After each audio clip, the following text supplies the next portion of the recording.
We will make America strong again. We will make America proud again. We will make America safe again. And we will make America great again. Thank you. Thank you very much. God bless you. God bless you all. Thank you. So I attended the Donald Trump rally in Milwaukee, Wisconsin because I wanted to experience the other side of the political aisle.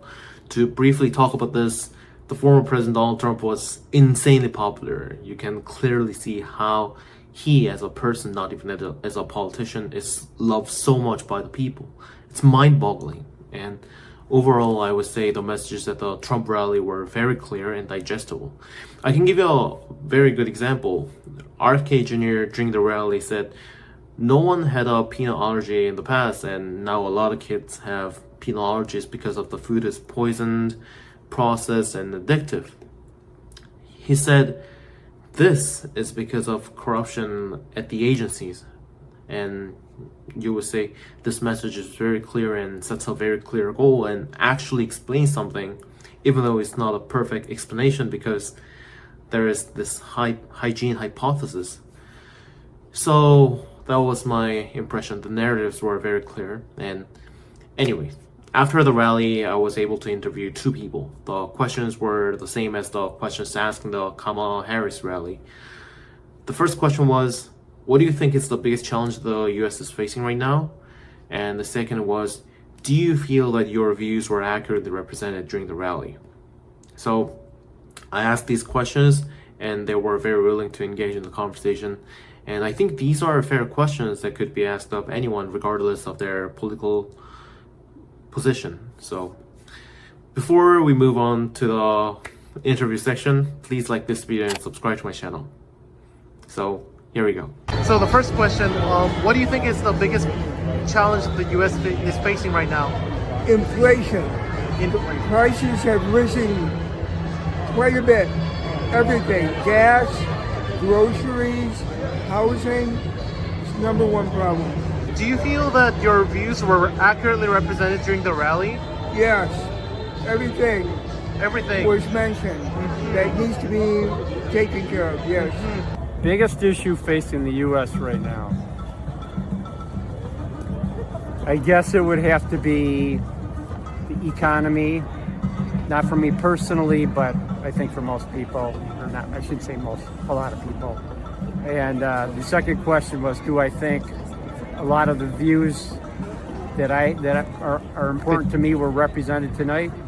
Quite a few of them. Yeah, I would say so. Yeah, definitely. The immigration, the illegal immigration thing bothers me a lot. The transgender nonsense bothers me. The men and women's sports, that's all craziness. I think Trump hit it pretty well. Yeah, I was pleased with what he had to say.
July, 50,000 people came to this very room, and then we stepped up and nominated J.D. Vance to be the vice president.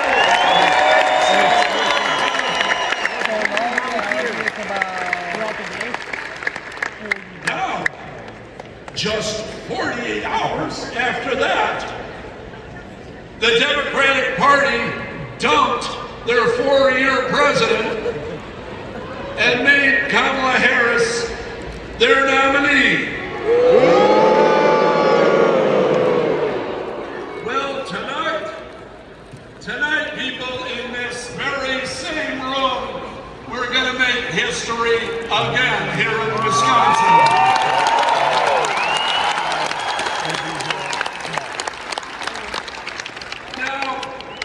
If the Democrats don't like the fact that we made history in this room in July, and we're making history in this room tonight, just wait until the history we're going to make Tuesday night.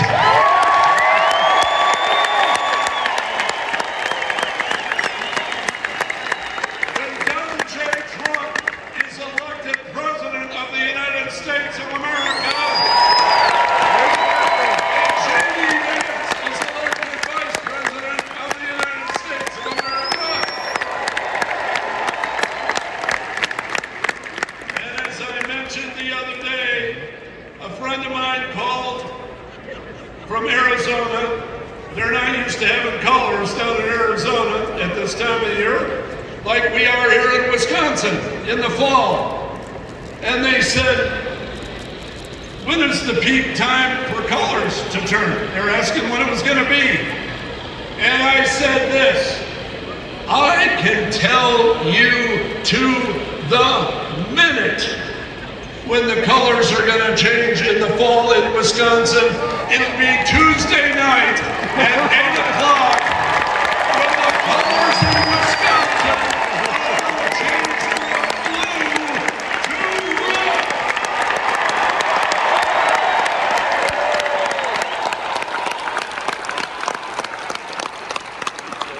Ladies and gentlemen, we have a country to save. Let's go do it. Let's go.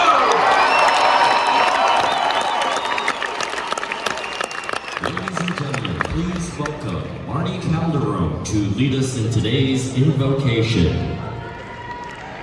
Be here tonight. It's such an honor to be here tonight just to open up in prayer and be able to, to be able to see President Donald Trump here visiting with us. I just got one thing to say, you know what? And I just want to say, Kamala Harris, we are in the right place at the right time tonight. This is going to be a conservative state. We will be electing President Donald J. Trump into office in that White House again. Amen? Can I get an amen? Stand in an open prayer right now. Dear Heavenly Father, I just praise you. I thank you for this wonderful opportunity, Lord, of allowing me to be here and praying with my brothers and sisters in this wonderful room, Lord. I ask you, Lord, just to bless our President, Donald J. Trump, Lord, as he's going to be here and speaking with us, Lord. I ask you to be with Senator J. Vance, Lord, also, Lord. Be with their families, Lord. Cover them in the blood of Jesus, Lord. Let no harm come to them. And Lord, I just pray, Lord, and I thank you, Lord, for what's going to happen on Tuesday, Lord, because Wisconsin will be a red state in the name of Jesus. Amen.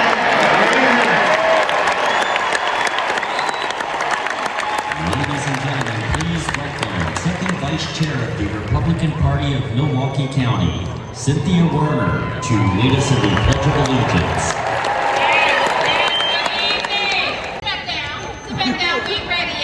I want to give some shout outs to some of the women that have been in these trenches. Key Ray from Chicago Red, Sue Lynch, Paulson, get on out there. Stacy Whitmire, where are you at? Amber Jean, where are you at? I'm shouting for all the ladies in the house. I want all the ladies to stand because we're conservatives. We're intelligent women, no matter what our opinion may say. We're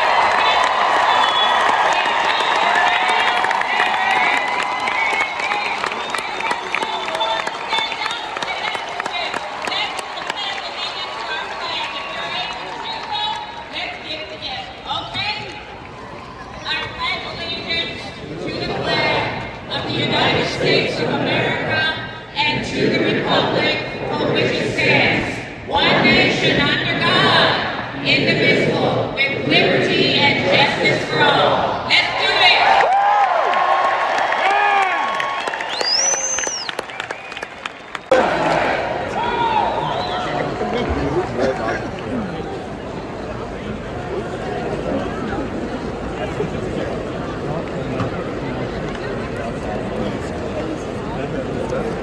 We gotta open up more seats. Oh, we didn't know. We didn't know how many people were here. Ladies and gentlemen, please welcome Jenny Teal to sing our national anthem.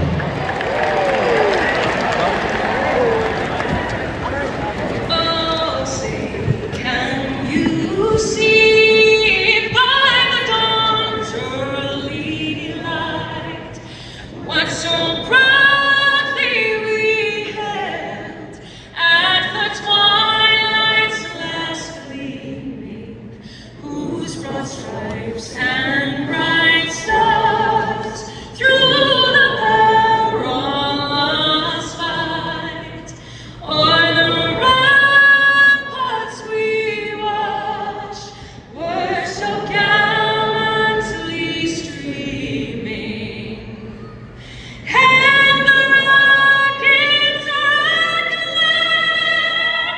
bombs bursting in air gave proof through the night that our flag was still there. Oh, say does that star-spangled banner yet wave o'er the land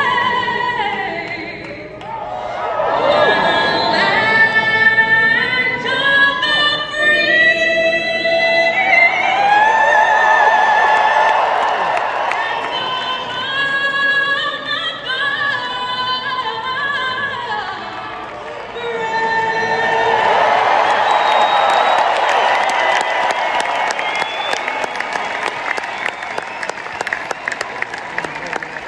Recruiting officers.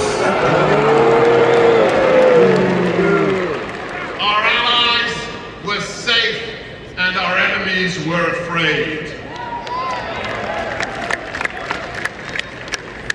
Just ask the people of Israel, who are fighting a war for survival right now, a war that never would have happened if President Trump were in the White House.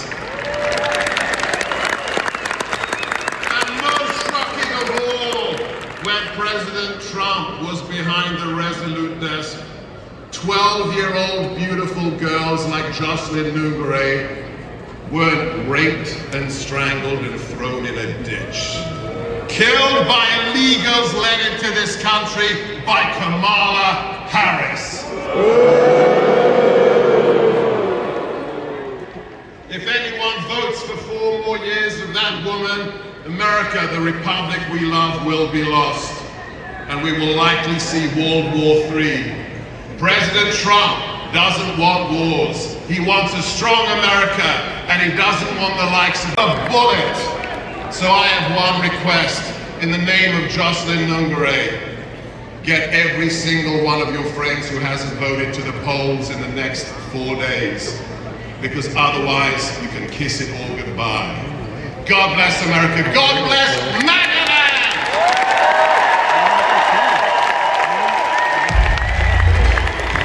Ladies and gentlemen, please It looked welcome like there was a former small governor of piece of plastic Wisconsin, that went Scott down. Walker.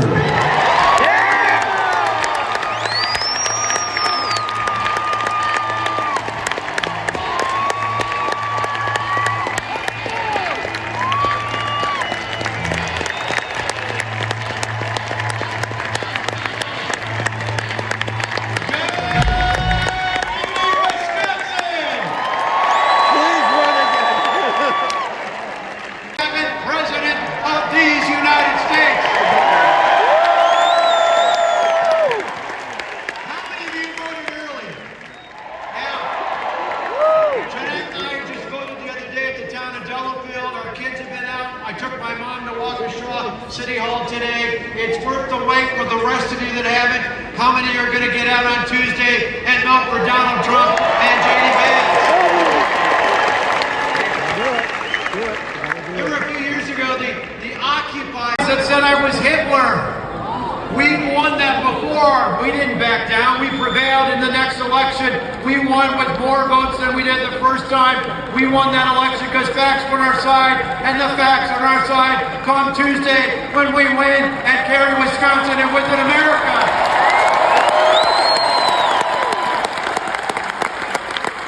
You know, you may have some friends and neighbors, maybe even some family members who are on the bubble. Tell them this, no matter what they think about the post or the tweets or the comments, this is the truth. Life was better when Donald Trump was president, right? Life was better when Donald Trump was president. Prices were lower on gas. They were lower on housing. They were lower on food. Life was better when Donald Trump was president. We didn't have to worry like we do about the border because the border was secure and fentanyl wasn't coming into our state killing our children. Life was better when Donald Trump was president. We didn't have to worry the way we do today about public safety and the rise of violent crime, no matter what some of the media proclaim. Violent crime is up, but it was better when Donald Trump was president. The simple truth is this. On every major factor for working families, seniors, adults, and children in this country, particularly here in Wisconsin, life was better when Donald Trump was president. Now they're going to try and confuse people by saying somehow that Donald Trump, this is what the left's trying to say, that Donald Trump will do horrible things over the next 4 years that he didn't do in his first 4 years. At the same time, they're going to tell you that Kamala Harris will do great things over the next 4 years that she didn't do over the past 4 years. Wisconsin voters know better. We know that life was better in Wisconsin and across the country when Donald J. Trump was president.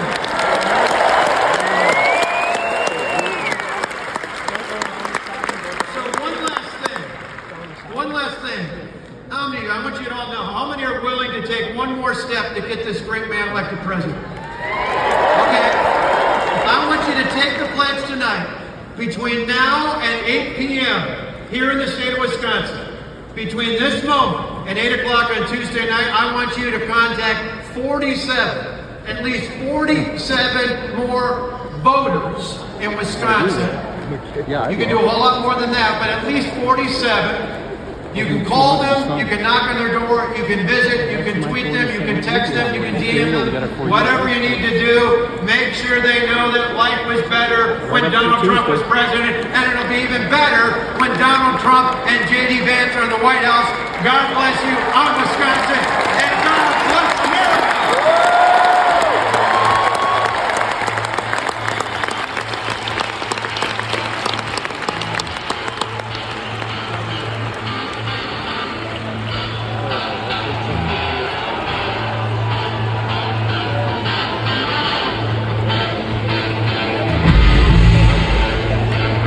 Yeah, I sat next to him at an Admirals game.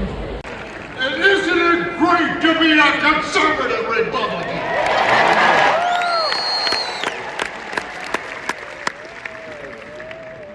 You know, ladies and gentlemen, coming down here from my hometown of Delaware, seeing the beauty of the changing season in the greatest state in America, Wisconsin. We are a beautiful state, and we have so much to offer. But changing the leaves reminded me that every time we get close to an election, Democrats have this metamorphosis. They want to be Republicans. They want to steal our ideas. They want to be just like us. And I say, why don't you vote for the real thing? Vote for the Republicans right now.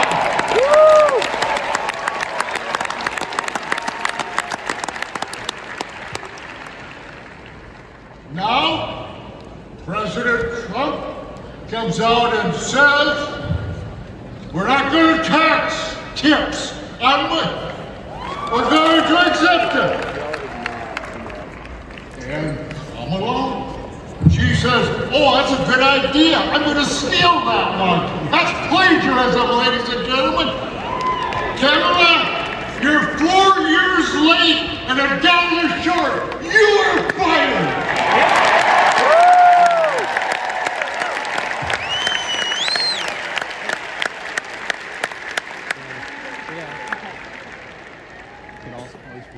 Donald Trump closed down the border for illegal immigrants coming in.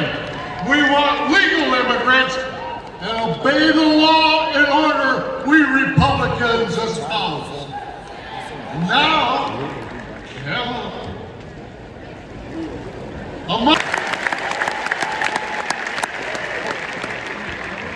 and then, ladies and gentlemen, Trump says we're going to allow individuals on Social Security on their wages not to be taxed.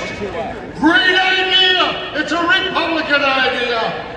And Kamala said, that's a great idea. I'm going to steal that one too. Kamala, you are 4 years late and $1 short, and you are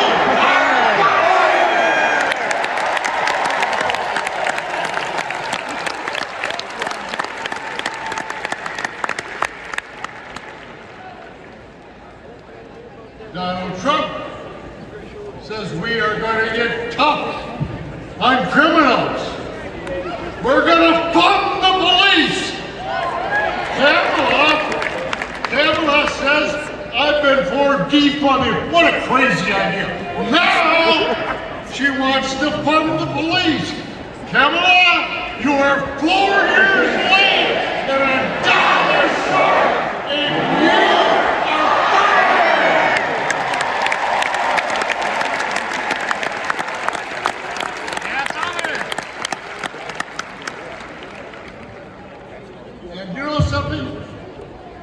great ideas come out of Wisconsin. Did you like the garbage truck?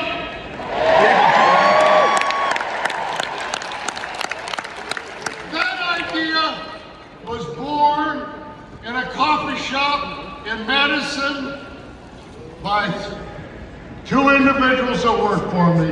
And they put it up the ladder to our great candidate, Donald Trump. He says, that's a great idea. We are not garbage, ladies and gentlemen. We are policemen. We are firemen and women. We are teachers. We're small business people. We are the patriots. We are going to take our country back. You are 4 years late. You are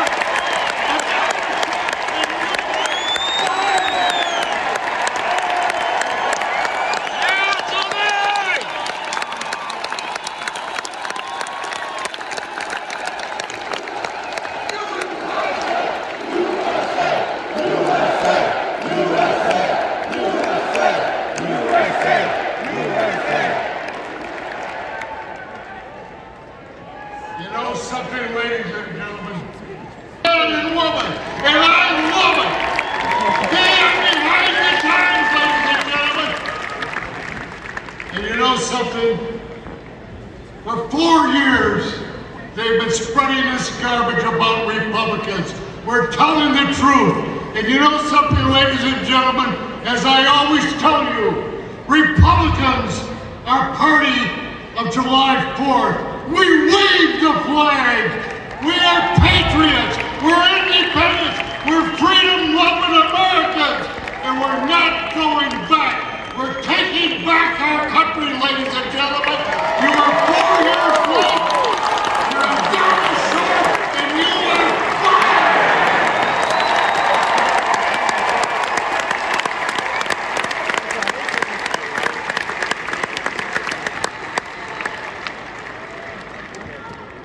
Holding the palm of his hand. God love you. God love you, Republicans. God love Trump and his family. And God love Wisconsin, the great state of Wisconsin. God love the United States of America.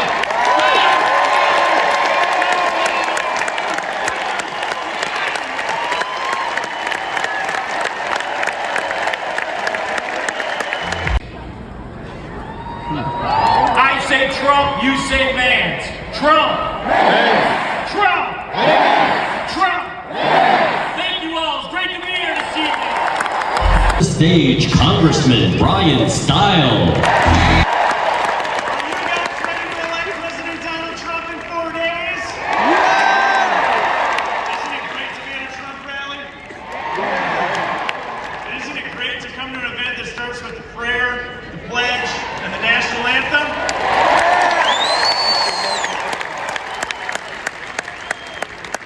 As I was driving up Interstate 94 this way, I was reminded of 4 years ago when President Donald Trump came to Kenosha.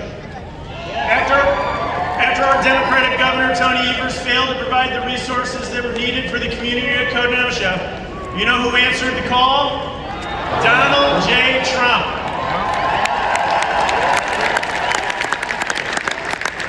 As I was entering the building, I saw a lot of first responders and a lot of law enforcement officers. And as you look around, you see a lot of law enforcement officers here. And I'm proud to say that we back the badge, that President Trump backs the badge.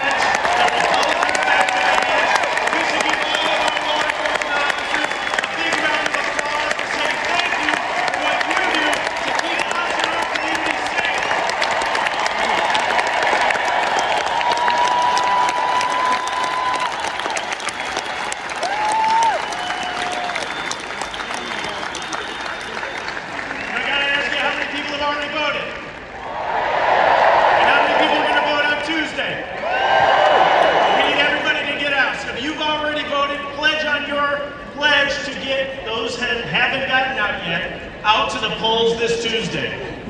And if you haven't gotten out, make your plan to get out on the polls on Tuesday, because there's too much at stake. And make sure that you vote from President Donald Trump all the way through the ballot to the very end. Because on our ballot in the state of Wisconsin, we have an opportunity to start an Oregon election. Tonight I was telling people that under current law in Washington, D.C., let me just explain how crazy this is. The petri dish that the Democrats want to roll out nationally. Under current law in Washington, D.C. in 4 days, a non-citizen, say someone who works at the Russian embassy, holding a Russian passport, a Russian national can leave the Russian embassy, walk to a polling place in our nation's capital, and vote in municipal elections. But we have an opportunity on Tuesday to vote yes on our amendment to say that Wisconsin's elections and Americans' elections are for U.S. citizens only. Do you agree? This election is so important because so many families can't afford what they need. So many families can't afford what they need. To the young couple that wants to go from paying the rent to paying the mortgage, I tell you, on Tuesday, help is on the way.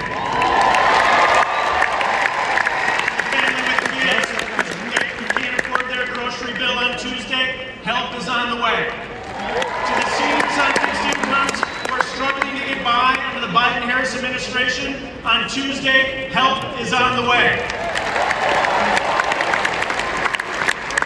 For those of you from Racine to Kenosha to Janesville and Beloit and everywhere in between, I'm asking for your vote on Tuesday. And let me tell you, in Washington, D.C., Ron Johnson is a heck of a great senator. Yeah!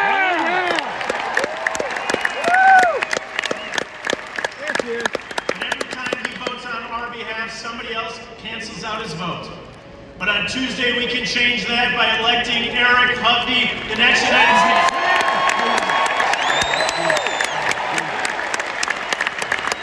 And on Tuesday, with all of our work, we can elect President Donald J. Trump. Are you ready to elect President Donald Trump on Tuesday?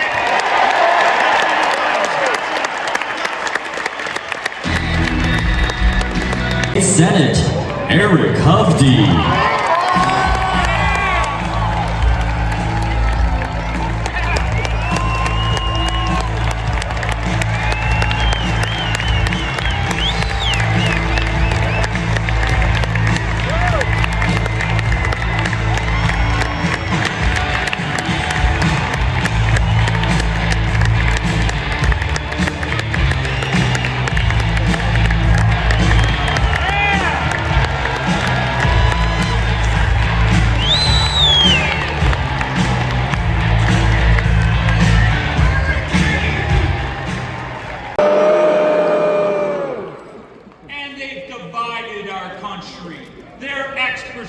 They divide us by gender, by race, by socioeconomic class, by religion. And then they have the gall to call half of Americans deplorable or garbage. Folks, this election is so consequential. We've never had an election where the outcomes are so different. Let's talk about what President Trump and I want to do versus what Kamala Harris and Tammy Baldwin. What's President Trump want to do? Make America great again. What do I want to do? Restore the American dream. What do Harris and Baldwin want to do? They told us they want to change America. And man, they sure did. And it hasn't been for the better. What do President Trump and I want to do? Protect and preserve that beautiful Constitution that gave us more civil liberties, and our First Amendment and our Second Amendment. What do Kamala Harris and Tammy Baldwin want to do? They want to rip up our Constitution. They want liberal courts to decide and make law. And by the way, we saw how they treated our First Amendment during COVID. If you didn't say what they wanted, big tech and big media shut them down at their behalf. And every time they get a chance to vote on our Second Amendment, they want to take our right to defend ourselves and bear arms. That's what they want to do. What do President Trump and I want to do? We want to promote our free market capitalist system that's made us the most wealthy country and people in humanity.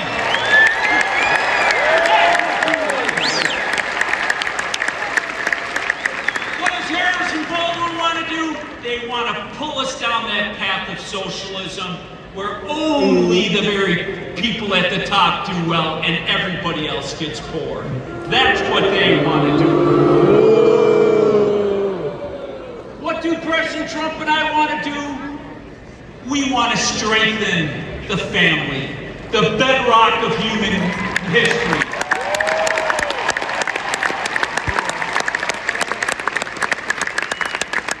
What does Harris and Baldwin want to do? Destruct our family, redefine it. Heck, they can't even agree what a woman is and what a guy is. And lastly, what is President Trump and I? Business guys, builders, where results matter. If you don't succeed, you fail. You got to pick yourself up and accomplish something. What is Harris and Baldwin? Career politicians. The only thing they've perfected is the ability to lie. So folks, let me ask you, the choices are clear. Are you ready to take our country back?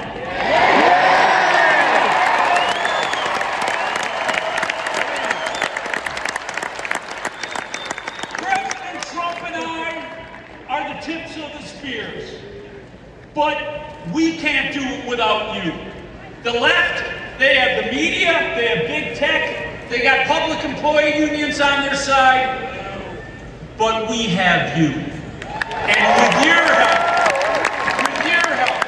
not only are you going out and voting, but grabbing your friends, grabbing your neighbors, grabbing your colleagues, grabbing the people you go fishing or hunting with, or do social activities, or watch Packer games with. If you go grab 5, 10 of them, get them out and get them voting, we will take this country back. We will restore our beautiful country. So I ask you, are you ready to run all the way to November 5th? Are you ready to restore the American dream?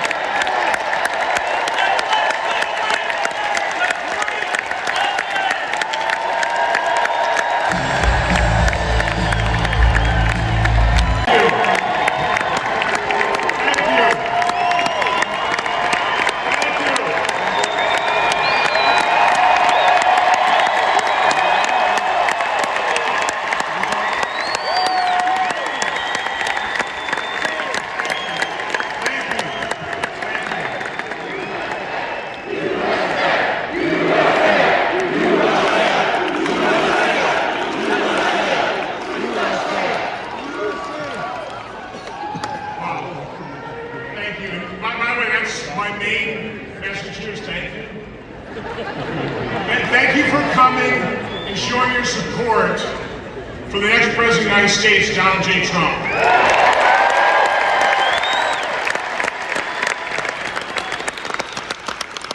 Thank you for understanding that he didn't have to do this. Garbage comment, by the way, wasn't that brilliant up in Green Bay? The garbage truck, the orange vest. I think it did make them look thinner, right? But let's face it, that calling you garbage is not a one-off. I mean, we've seen that time and time again. President Biden thought half America are potential domestic terrorists. Hillary Clinton called you deplorable. Vice President Harris thinks you love Nazis and fascists. President Obama thinks you get bitter and cling to your guns and your religion. Is there something wrong with that? But again, that just shows you the disdain the Democrat leaders, and I'm talking about their leaders, have for half America. And quite honestly, I don't think they really respect their own voters. Because they sure don't enact policies that help the lower income individuals that they purport to represent, not at all. But again, that just proves that they don't love Americans. But as President Obama, if you remember this, 5 days before he got elected, he said in 5 days we're going to fundamentally transform America. Now I have to ask, do you even like, much less love something you want to fundamentally transform? The analogy I use is, I wake up in the morning, I look at Jane and say, Jane, I love you. I'm going to change everything about you. You need a little fundamental transformation. That wouldn't go over very well. But what we're finding is now does that indicate that they don't particularly like this country if they want to fundamentally change it. What we're finding out is their fundamental change, their fundamental transformation is they're fundamentally destroying America. Which is the other thing I want to thank you for, coming here and understanding our nation is in peril because of Democrat governance. They're open borders. They're 40-year high inflation. You're spending $1,000 more a month just to live than you had to spend at the start of the Biden administration. There weren't fossil fuels. I mean, all these policies of theirs, all their ideology is weakening America and emboldening our enemies, which has set the world on fire. Have you had enough of it? Yeah. Are you ready to fix it? Yeah. Well, the good news is we can elect President Trump, who has a record of fixing things. He enacted policies, and we know he does because he enacted them before. Lower taxes, less regulations, no more wars.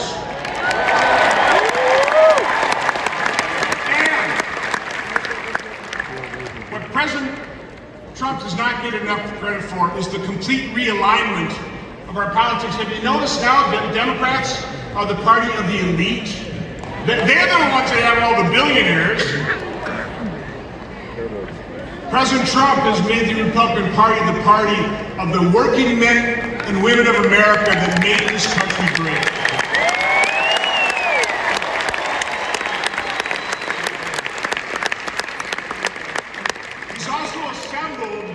A group of leaders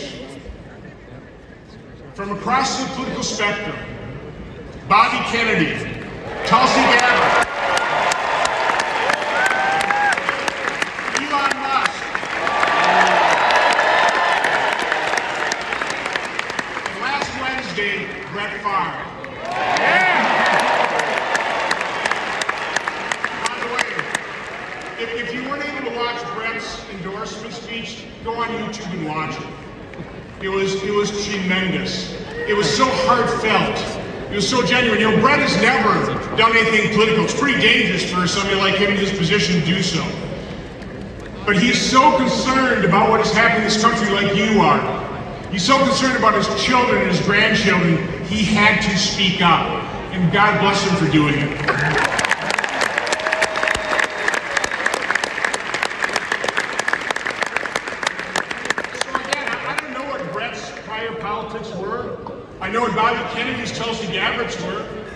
Again, I don't necessarily agree with everything that they believe in. They don't agree with everything that we believe in. But this is what we have all in common. These are individuals that love this country like we do, like President Trump does. They're smart people. They're very smart people. They also recognize that it is the Democrat Party and Democrat leaders that are the threat to our democracy. Not us, them.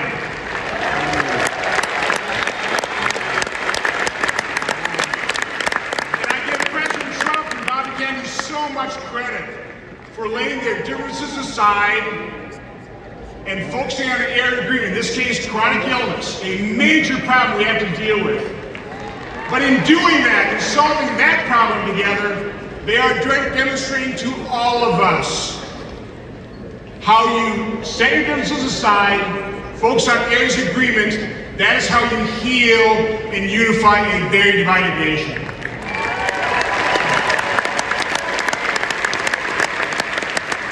I was at an event on Tuesday with Bobby Kennedy and Tulsi Gabbard, probably about 1,000 people in Madison. And Tulsi got up and she just asked the crowd, how many of you are either Democrats or former Democrats? About half the audience raised their hand. I was so grateful to see that.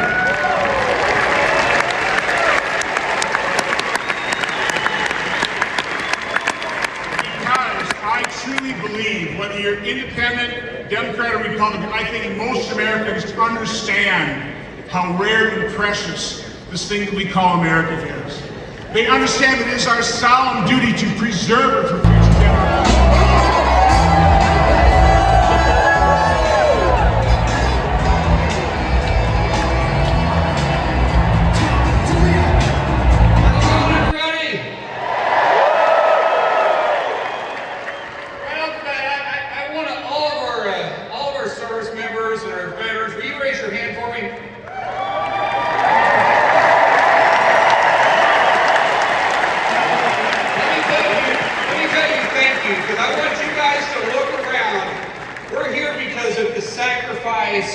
You made. Thank you so much. You guys fought for this country. You gave us the right to do this, and I want to talk about another fight we have that's fighting for this country, right? You and I are here because we're fed up where America is headed right now. The Harris-Biden administration has failed America. We need a fighter.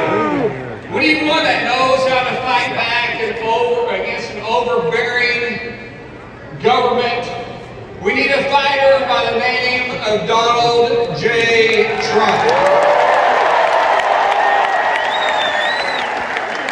We need a fighter that knows how to win a fight. And man, we know he knows how to win a fight. President Trump is not only going to fight against the bureaucrats in Washington, D.C., but he's also going to fight to bring down inflation.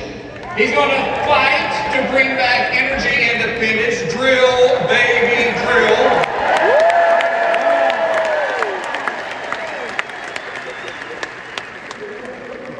He's going to fight to actually get our economy back on track. And he's going to fight to secure our borders.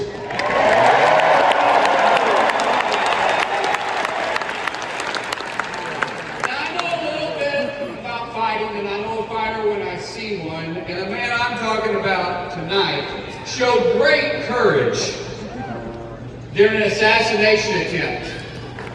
The man stood up, he raised his fist in the air, and for all Americans, he said, "Fight! Fight! Fight! Fight!" That's the guy we need to get this country back on track. This is a man I call my friend. This is a man that's soon to be the 47th president of the United States.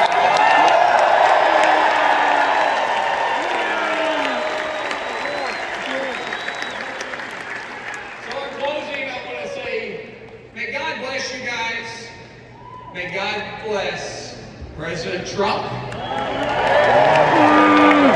And may God bless the United States of America. Thank you all.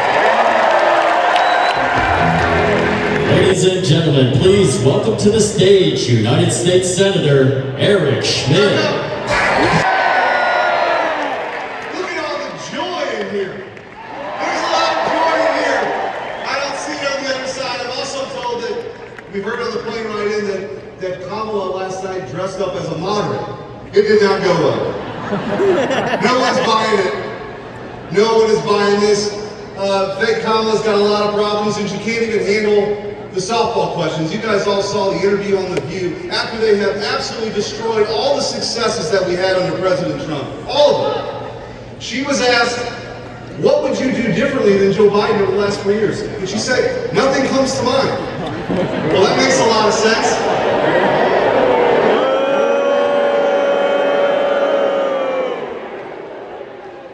Under President Trump, we had a 45-year low in illegal immigration. We had a booming economy.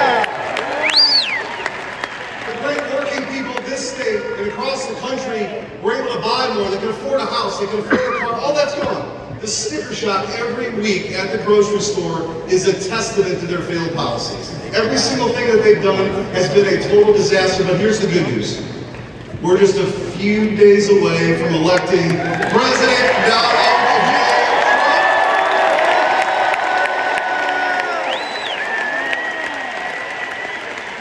And before I had this job, I had a different job. I was the Attorney General of Missouri.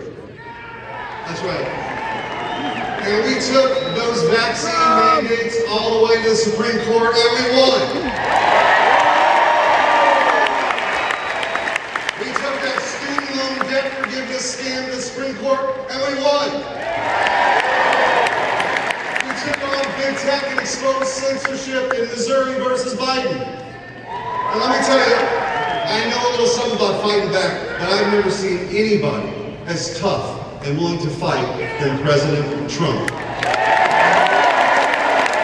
Pennsylvania, when he came within a millimeter of losing his life, his first reaction was to do what? Stand up and say, fight, fight, fight. So we can honor that.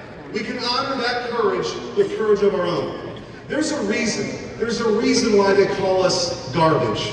There's a reason why they call us deplorables. There's a reason why they try to censor us. It's to silence us. It's to intimidate us. It's to try to get us to not come out and know that we have the right vision for America, but we know that we do.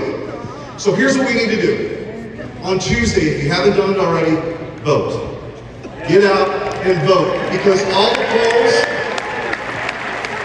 they're great. These rallies are great. They're important, but the most important poll is going to be on Tuesday. So when you listen to all these great speeches and President Trump's got a humdinger coming for you, text 10 friends. Make sure somebody gets to the polls, because if we all do that, if we all fight back on Tuesday, we're going to make sure that President Trump is the 47th President of the United States.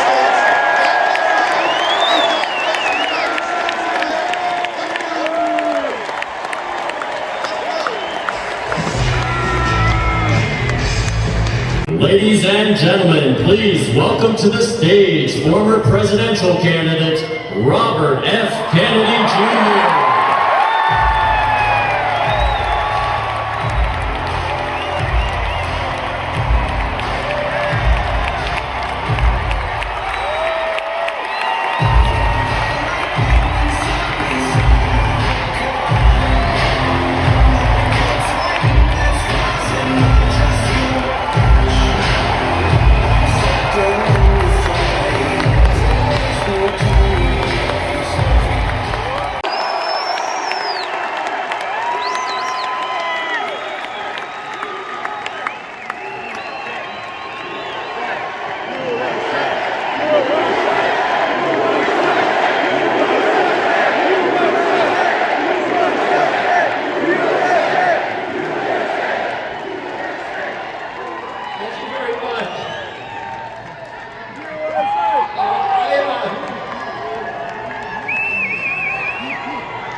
presidential campaign 19 months ago. And the Democrats thought they canceled the primary so I couldn't run. And they canceled debates. And they And then I switched independent. And I was taking more votes away from Donald Trump than the Democrats. But Donald Trump never sued me. And he never said anything nasty about me. He was always very civil.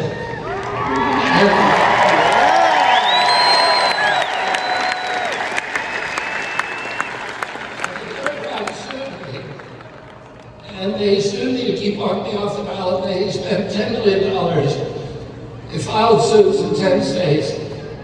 And then when I endorsed President Trump in August, they sued me to keep me on the ballot. And they lost most of those suits. But yes, 2 days ago, they won 2 of them in Wisconsin and in Michigan. And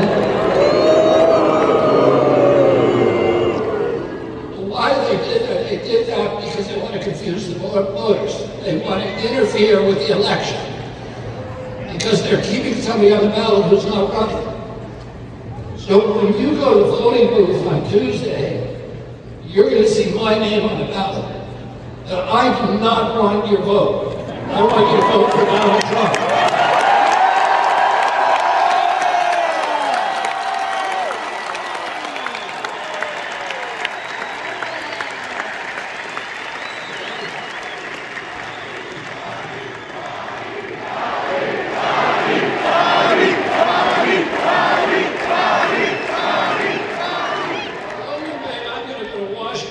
Is if we get Donald Trump elected. That's the only way we're going to fix this catastrophe that is impacting our children, this chronic disease epidemic. When I was a 10-year-old boy, my uncle was president of the United States, and 6% of Americans had chronic disease. Today, 60% do. 1 week, when my uncle was president, we spent 0 on chronic disease in this country. There wasn't even medications for any chronic disease. Today, we spend $4.3 trillion every year. It's 5 times our military budget. It is bankrupting our country. It is hurting our national security. 77% of American children cannot qualify for military service because of a chronic disease diagnosis. When my uncle was president, 3% of Americans were obese. Today, 50% of our children are obese. And this isn't true in other countries. In other countries, it's the same as it was then. In Japan, 3% of the people are obese. It's impacting our country because we're mass poisoning ourselves. And we're poisoning our children. There's 1,000 ingredients in our food that are illegal in Europe. And the problem is not those ingredients. The problem is the corruption in Washington, D.C., the capture of our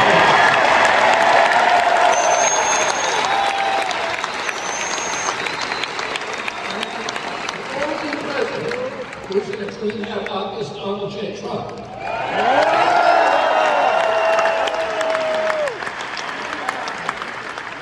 have the sickest children in the world. When I was a kid, the autism rate, and today, in my generation, 70-year-old men, 1 in 10,000 of us has autism. In my children's generation, it's 1 in every 34 children. 1 in every 24 in California. When I was a kid, juvenile diabetes was unknown. The typical pediatrician would see 1 case of diabetes in his entire career, a 40 or 50-year career. Today, 1 out of every 3 children who walks through his office door is diabetic or pre-diabetic. We are killing our kids. 40% of our kids are on antidepressants. The sperm counts have dropped 50%.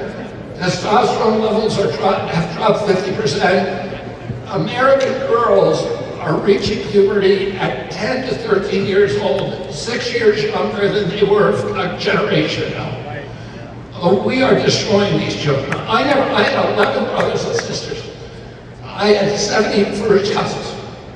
I never knew anybody with a peanut allergy. Why do 5 of my kids have peanut allergies? Why do all of our kids have eczema, asthma, and allergies? This is not normal. I know what a normal child looks like. And our kids today are injured and they're damaged. And they're damaged because we're being poisoned. And that comes from corruption.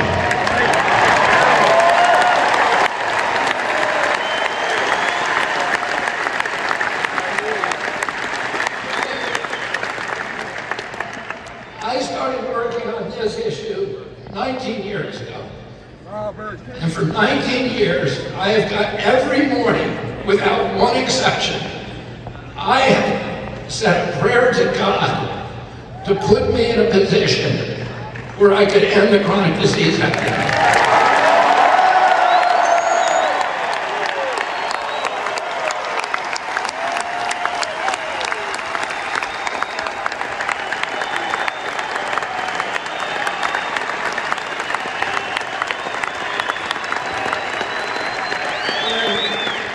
August 23rd of this year, God sent me Donald J. Trump. Donald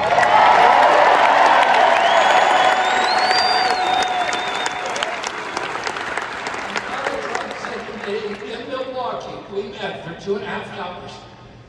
And he said, I want you to join my campaign and unify our efforts.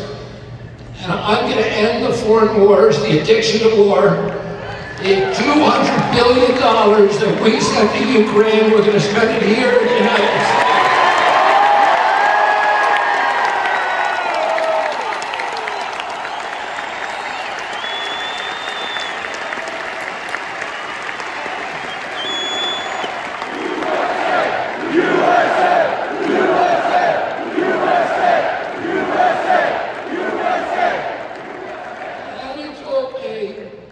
We're going to end the censorship. We're going to end the surveillance. We're going to end the weaponization of our enforcement agencies against the American people. And even my uncle, Ted Kennedy, wrote Title IX to make sure that women's sports are protected in schools.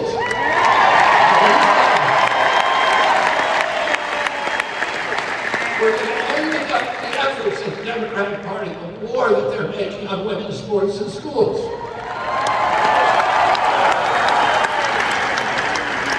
And he said, we're going to end the chronic disease epidemic, and we are going to make America healthy again.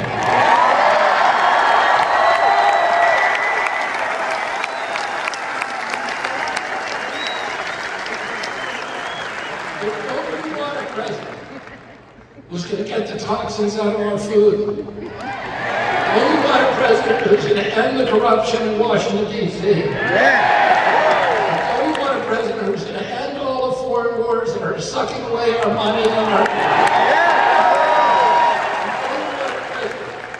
Who's going to end the censorship, end the surveillance, and protect the Constitution of the United States.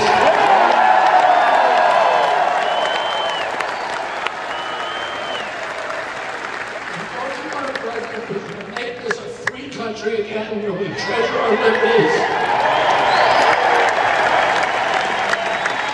A president who's going to make America healthy again. A president who's going to make America great again. Let's go to the polls on Tuesday and deliver a landslide for Donald J. Trump.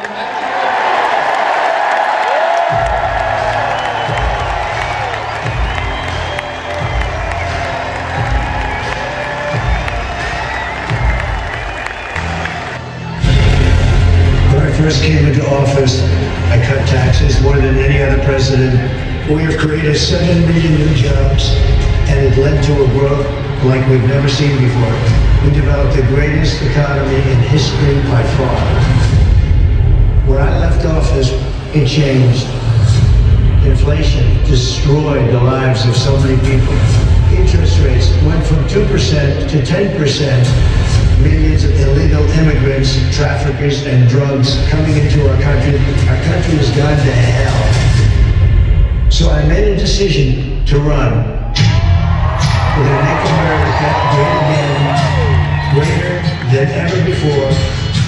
I will fight for you with every breath, and I will never let you down.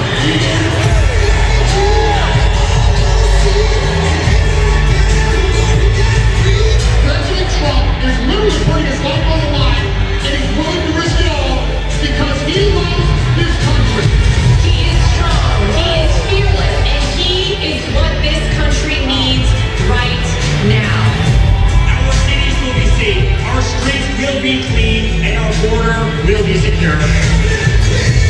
We can't allow our country to be destroyed by politicians who will put their own power ahead of the interests of the American people, our freedom, and our future. The left told me to hate Trump. When you cut through the lies, you realize the truth. American families were better when Donald Trump was president.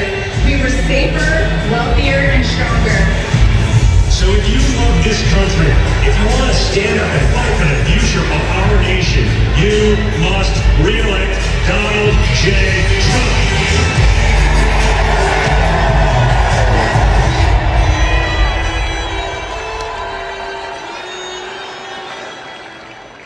Ladies and gentlemen, please welcome the next president of the United States, President Donald J. Trump.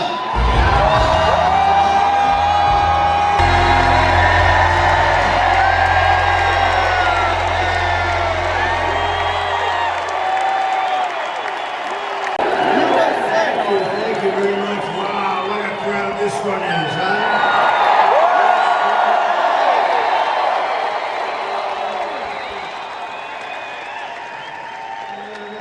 Okay, can you see that phrase? Hello up there. I have some friends up there. They couldn't get seats. Can you believe this? Thank you very much, everybody. It's great to be in Milwaukee.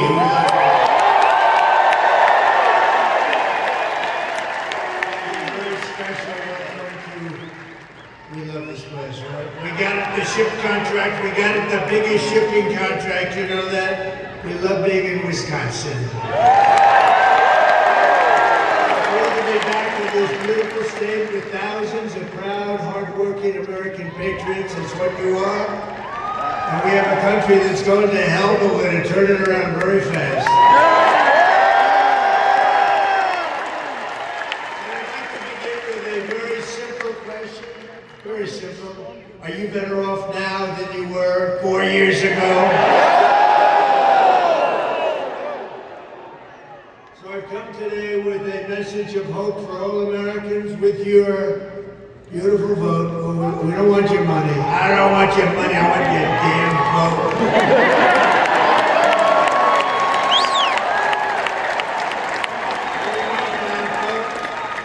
I will end inflation. I will stop the criminal invasion of our country, the biggest problem we have right now. And I will bring back the American. All you really need to know, we have somebody who's grossly incompetent. As, I guess, I don't know, is she the vice president, the president? Is she a contender? What the hell is she? Something broken, and I will fix it, and we'll fix it very quickly.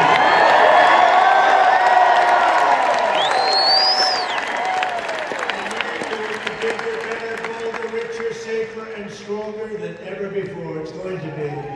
This is going to be so much fun.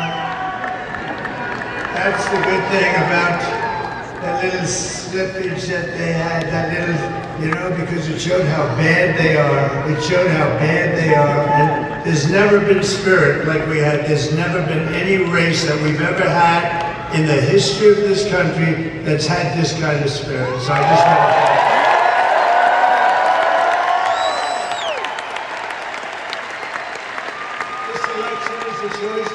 whether we will have 4 more years of gross incompetence and failure, or whether we'll begin the 4 greatest years in the history of our country. They're going to be the 4 greatest.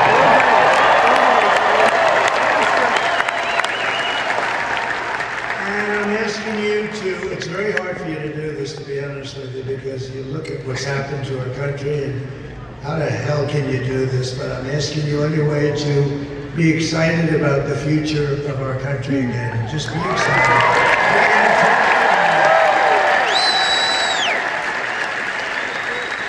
I'm asking you to dream big. The American dream We're just dream big. We're bringing it back. This will be America's new golden age. It's going to be the golden age. Look at this place. I mean, what?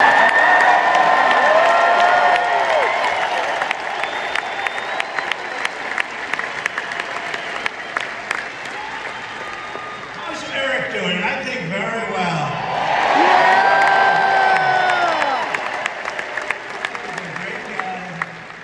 He's a great looking guy too. Sometimes I say maybe he'd be better off without that mustache. I'm not sure. He's such a handsome guy. I said, I don't know. But you know, I guess you better leave it because I hear you're leading, so we have to leave the mustache. And you're doing great, huh? We love it. We love this whole place. We had a little event here, you know, recently, you know that, right? That was the convention. We had the convention. I had a little patch on my ear, excuse me. A little patch. I said, I don't know. I was a little embarrassed walking out with a patch. But there's nothing you can do about some things. Every problem facing us can be solved, but now the fate of our nation is in your hands. It really is. We win this state, we win the whole thing.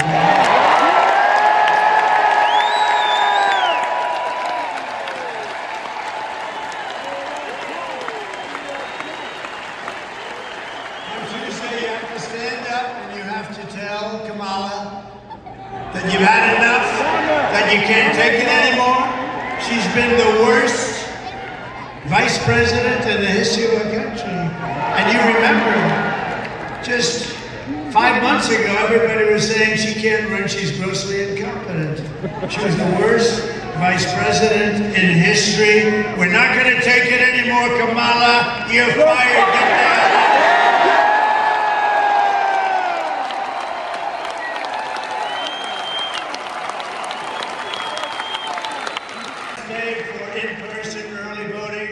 Most of Wisconsin. There's a little tiny section here, but I'm not going to get into the detail.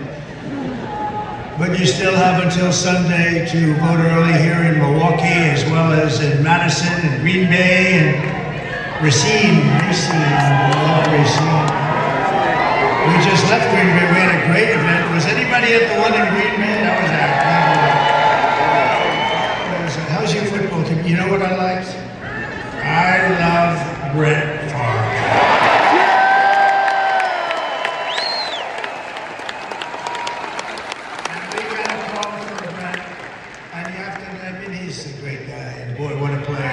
I shook his hand. I said, man, that's the biggest hand I've ever seen. His fingers were like sausages. That's why he could throw a ball 80 yards, right? No, he was great, but he never did it before. It's such an honor because he never did it before.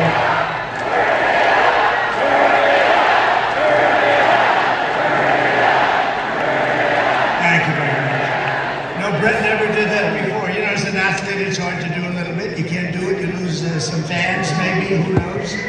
Crazy people that say, oh, I don't like him because he likes somebody. But Brett was great, and we had an unbelievable day. And to get his endorsement, and he wanted to do it right here. He wanted to do it right in Wisconsin, any place he said in Wisconsin. And he gave me a full endorsement, and that was a great honor, right? That was a great honor.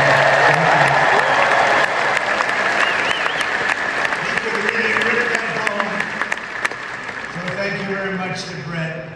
So get everyone you know, you have to do it, you have to vote, vote, vote. We're going to win this thing, and we're going to win it big, and I'd love to win it right here. I'd love to. And if you haven't voted early, just, we don't care when you vote, just make sure you vote. And if you see anybody cheating, you know what you do, report them out immediately. No, we're doing great. We're leading just about, I think all 7 swing states we're leading, but don't listen to me now, don't listen, just pretend we're 1 down, right? We're 1 point down, please. We don't want to say, oh, we don't have to vote today, Alice, because he's leading. No, don't do that. We've seen that stuff happen, we don't want to do that.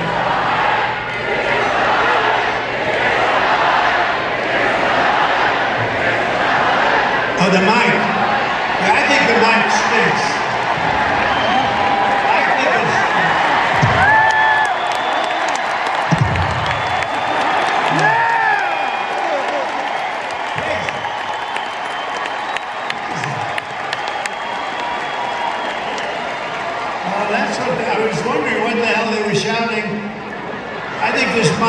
stinks, by the way.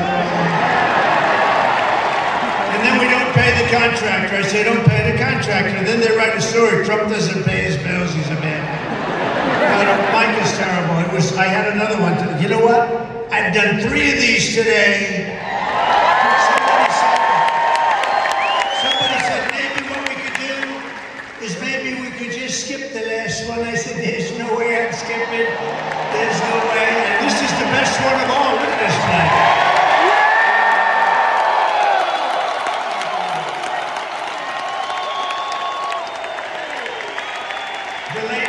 Believe this. The economy stinks. What timing?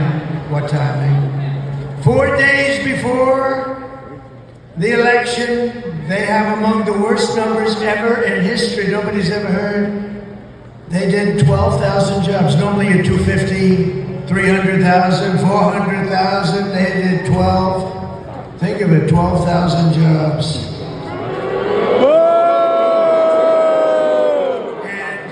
It's hundreds of thousands of jobs less than it should be, think.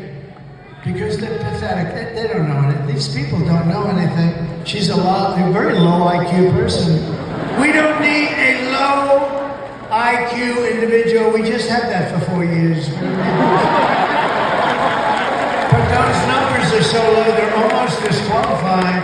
The only thing good about the numbers I'm going to give you now are that it's great to run against the people that created those numbers because it's terrible. And just think, a few months ago, they fraudulently claimed, remember, 3 months ago, 818,000 jobs. It was a fraud. Everything they do is a fraud. And then they go after people that aren't frauds. They're a fraud. The whole operation stinks. But they created 818,000 fake jobs. And they thought they'd get away with it, and a whistleblower blew the whistle. And they blew the whistle. They thought they were going to announce.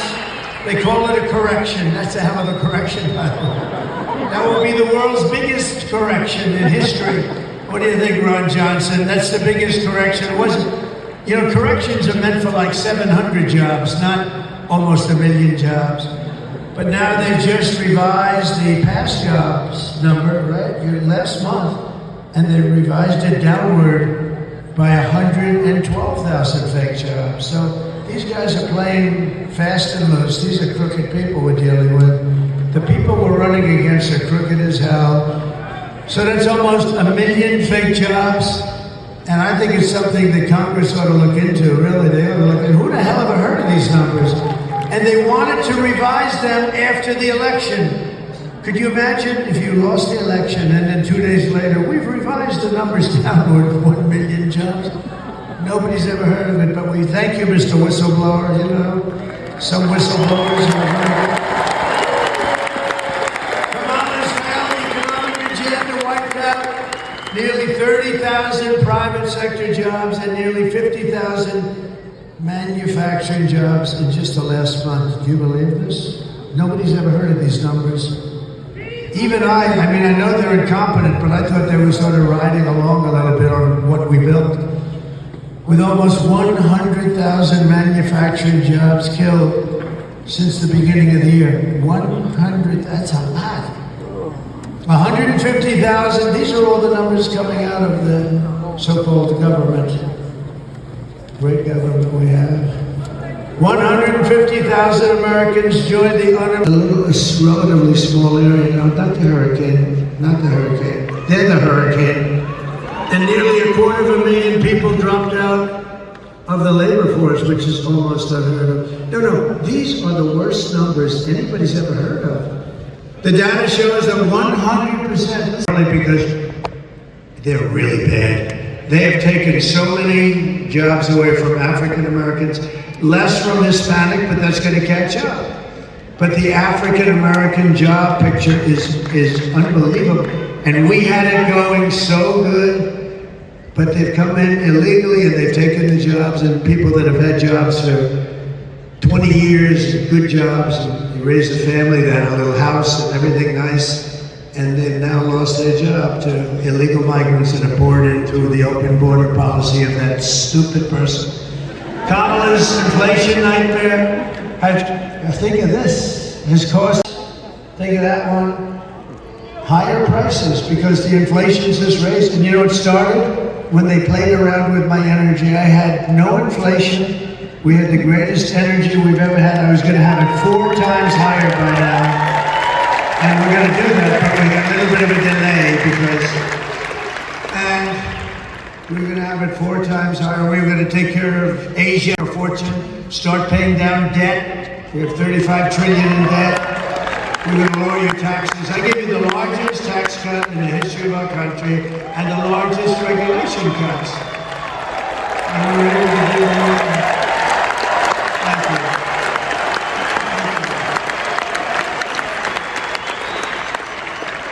And now she wants to impose the largest tax hike in American history on top of everything else and raise your taxes by more than $3,000 a year. Is everybody? I don't want to ruin your night, but don't worry, we're going to make it good. You got to suffer a little bit to get them out. Get those people out. They're grossly incompetent. I stand before you today as the only candidate who can rescue our economy from total obliteration and restore it to strength, prosperity, and actual greatness.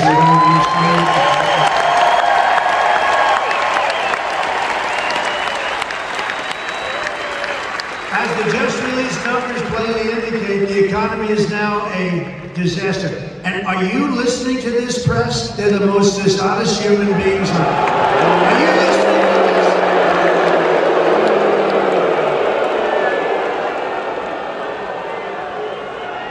These people, you know, whenever I look at them, they turn the cameras off, the red lights go off like, the signal go, they don't want any part of it. No, that's a lot of press, that's a lot of cameras going, so late at night. But no, we're gonna bring it back, and we're gonna bring it back fast. You know what we're gonna do, we're gonna drill, baby, drill, we're gonna get the...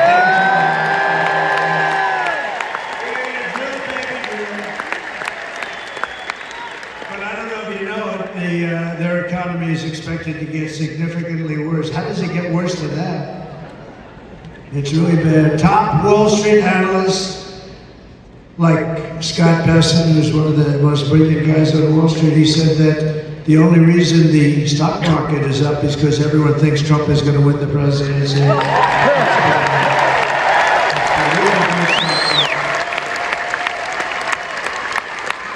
Can you imagine if Kamala won? You would go down to a 1929 style depression. I believe that too. No, that'd crush your incomes and kill millions of jobs and wipe out your savings. We're not going to let that happen. You got to get out of the vote. Just got to get out. I don't like to say, you know, it's when I win. No, I should have say, should I say when or if?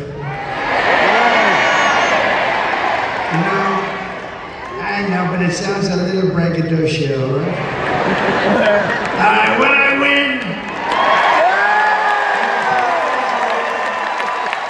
with the best jobs, the biggest paychecks, and the brightest economic future the world has ever seen.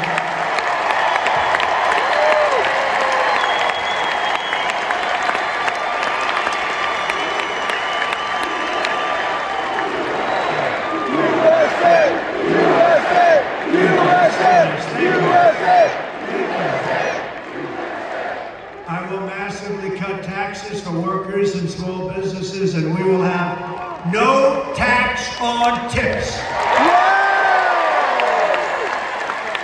No tax on overtime. And for our seniors, ready? No tax on Social Security benefits.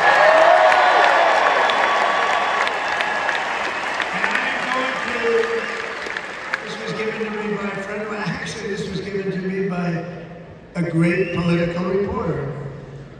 A she said, "Sir, why don't you support and give a tax credit for family caregivers who take care of a parent or a loved one?" I said, "That's a good idea." So we're going to do that.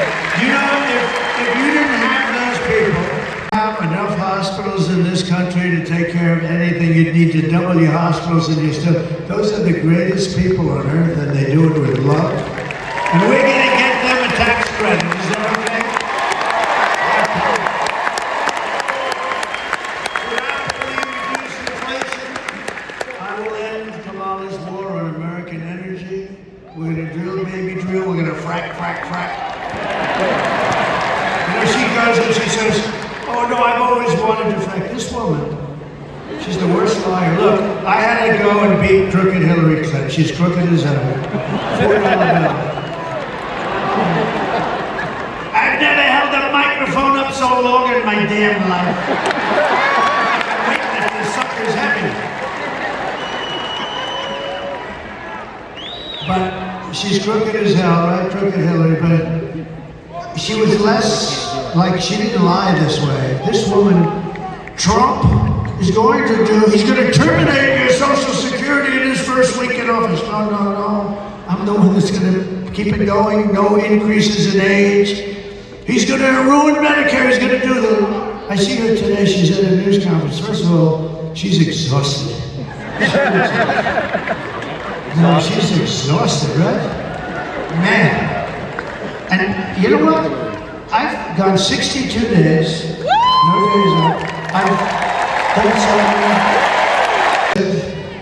And people are pouring in by the thousands and thousands and doing a lot of destruction and doing a lot of crime.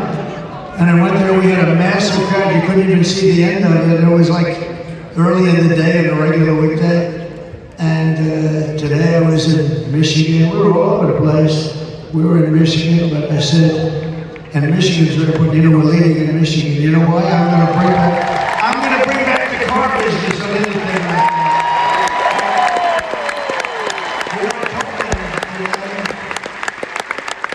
A year ago, I heard through a friend of mine who builds plants. He's a great plant builder, the best and the biggest in the world. He's building this massive plant, and I wanted to see it.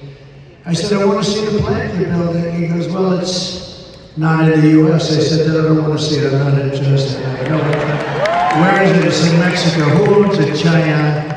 They're building this massive, they didn't start it. They're building this massive plant right on the border so they can make cars, sell them into the United States, and destroy the rest of Detroit. Take all the business away from Michigan, and in all fairness, Tennessee, and South Carolina, and lots of other places.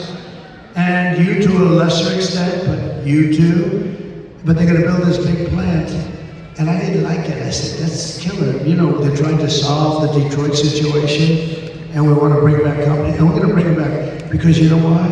The most beautiful word in the entire dictionary, you know what it is? It's tariff. The tariff. You're going to become so rich with the word tariff. You're going to become rich as hell. You're not going to know what to do with the money. I'm telling you, you're going to become very rich. The word tariff. And so I told them, and I was at the Detroit Economic Club. It was beautiful, and I was giving a talk, and I saw the guy that told me that they're going to start building a big plant in Mexico, right on the border. And he was in the audience. John, his name is. He's, I think, the biggest in the world with this stuff. It's very good. And he told me if you asked me to build an apartment, I couldn't build it, or a road, they couldn't lay the asphalt. But a plant, he has no problem with computers all over the place and robots. Lots of robots, by the way. So I said, well, how's that going? I was making a speech, and I said, right about there with that very beautiful girl, as I'm not allowed to say that. See the beautiful blonde girl right there? I said, now you know that's the end of your political career, what you do. You're not allowed to call anybody beautiful anymore. If you do, it's the end of your political career. Ron Johnson would never do that. That's why he's a great politician. No, right where that young lady is, John is sitting there. And I called him, I said, could you come back? And he comes backstage. Thank you very much. Fix the mic. You gotta be kidding. Do you want to see me knock the hell out of people backstage?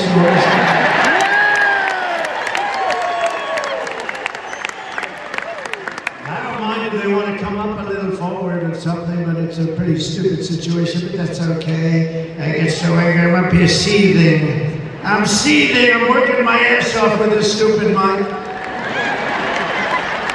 I'm blowing out my left arm, now I'm gonna blow out my right arm, and I'm blowing out my damn throat too, to these stupid people.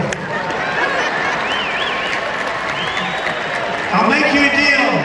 Pretend you're listening to it perfectly, and I'll come back and do another one, okay?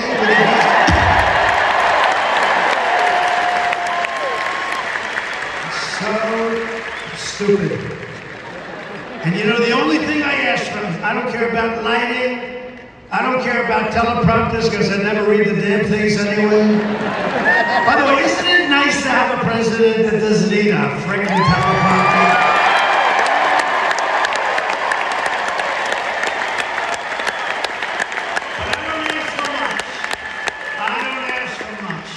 The only thing I ask for is a good mic.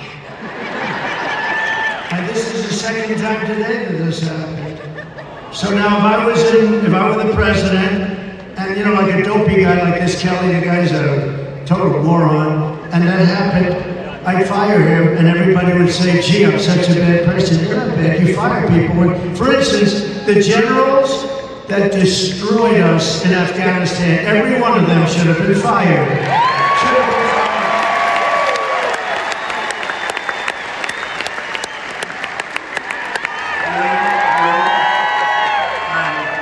Hello? Is that better? Is that better? That's terrible. Is that better back there? Yes! Is that yes or no? What crap. The only thing I ask for is a mic. You don't have to give, I don't even need a stage, I don't give a damn. Give me a good mic. I went through 2 of these today.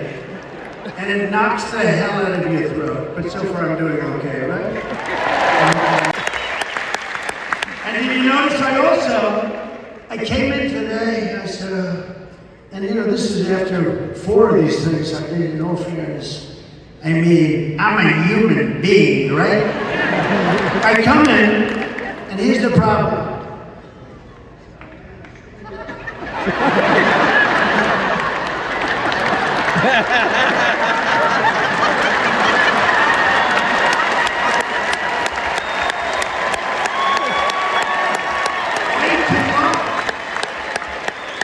Way too long. So I walk in, I said, there's nothing worse than I walk in like this, and I was bending over like this. And then everybody says, is there something wrong with his back? What the hell is that? They're saying, he's cognitively impaired and physically impaired or something. Because I had guys that are stupid back there. What are you gonna do? What are you gonna do, right? What a shame. But we're gonna come back. I'm gonna give you a free performance back in that corner. Got a bad area back there. I think this is better. But what we're doing is we're going to cut the price of energy in half in 12 months. You will, because we have more liquid gold under our feet than Russia, than Saudi Arabia, than anybody. Oh, that sounds much better, doesn't it sound? Now I don't have to come back. But we're going to cut it because we have all this beautiful liquid gold, and we're going to cut it, and it's going to drive everything down. It's going to be, you're going to get, okay, ready? January 20th. First of all, you're going to vote November 5th. You're going on Tuesday. That's number 1. I don't like talking about, like people coming up to me, my staff over here who are great. Sir, I'd like to recommend some people. I said, I don't want to talk about any people. First, I want to win, right? We don't want to talk about people. Don't tell me about people. Everybody wants a job. Remember, there was a moment where they were saying, oh, nobody wants to work for Trump. He's too difficult.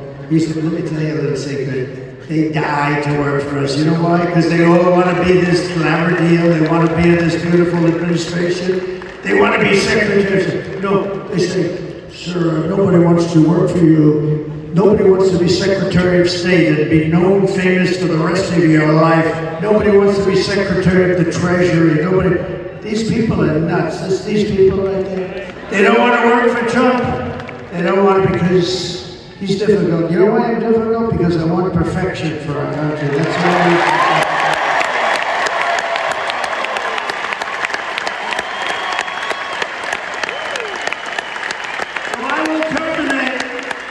They used to call it, but now they call it climate change. You know why? Because climate change covers cold, if it's too cold, if it's too climate change. We're suffering climate change. If it's cold, that's good. If it's hot as hell, that's good. It used to be global warming, and that wasn't working because we're actually cooling. So we have that, but you know the biggest warming problem we have is nuclear warming. So they talk all the time about the ocean will rise in 500 years, 1/8 of an inch. Who the hell cares? But we have maniacs that have nuclear weapons, and we can't let that happen. And you need a smart president. As an example, Russia would have never gone into Ukraine if I were president. Zero chance. And everything Biden said, I said he's saying the exact opposite of what he should be saying.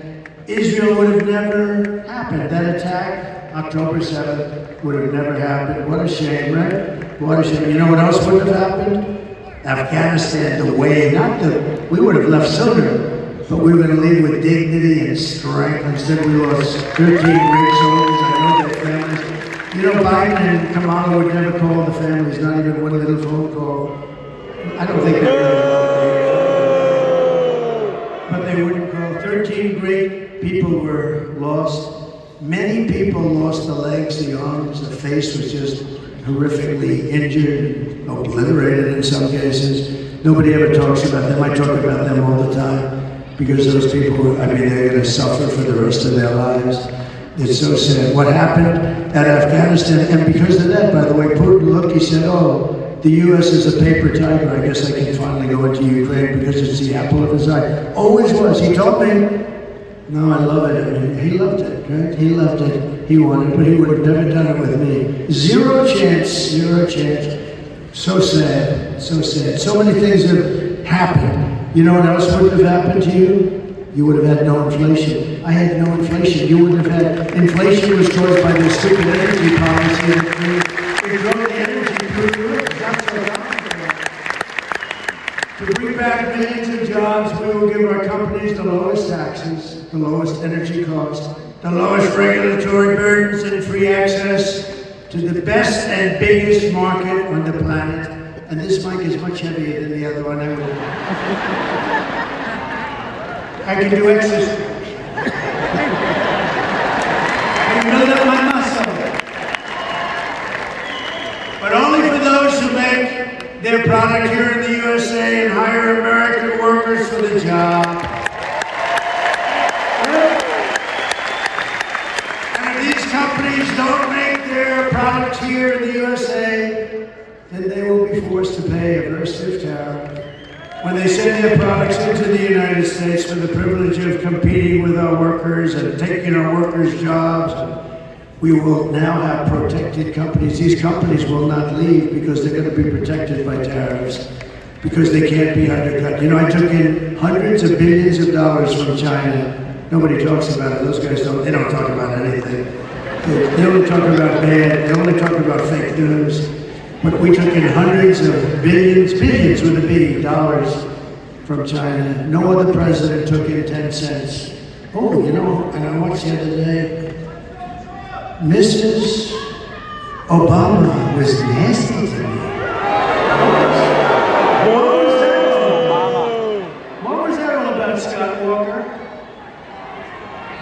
Nasty. Oh, look, it's Tommy Thompson. Holy mackerel. It's Tommy. Is that Tommy Thompson or am I? Stand up, Tom.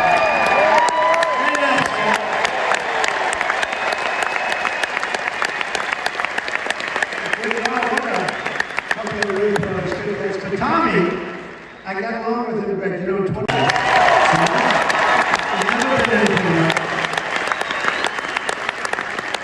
And people don't even fight it anymore, really, they don't win. But it's the greatest movement. And when Biden was doing that thing with the purple background, you remember that? He looked like the devil, right? You remember that? Sebastian, have you gotten taller, Sebastian? What's going on? Sebastian, do you remember? Why are you standing? Do they not have a seat?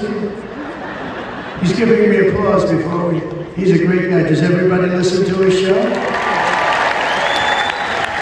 He's been loyal. I'll tell you one thing. That guy was with me through thick and thin. Anything that came up, he said, the president is innocent. I said, oh, thank you, Sebastian. He would say, I don't know exactly what they're accusing him of, but he said, no, Sebastian's been great. He's been a very good, loyal friend, a really good friend, and a really talented guy, smart.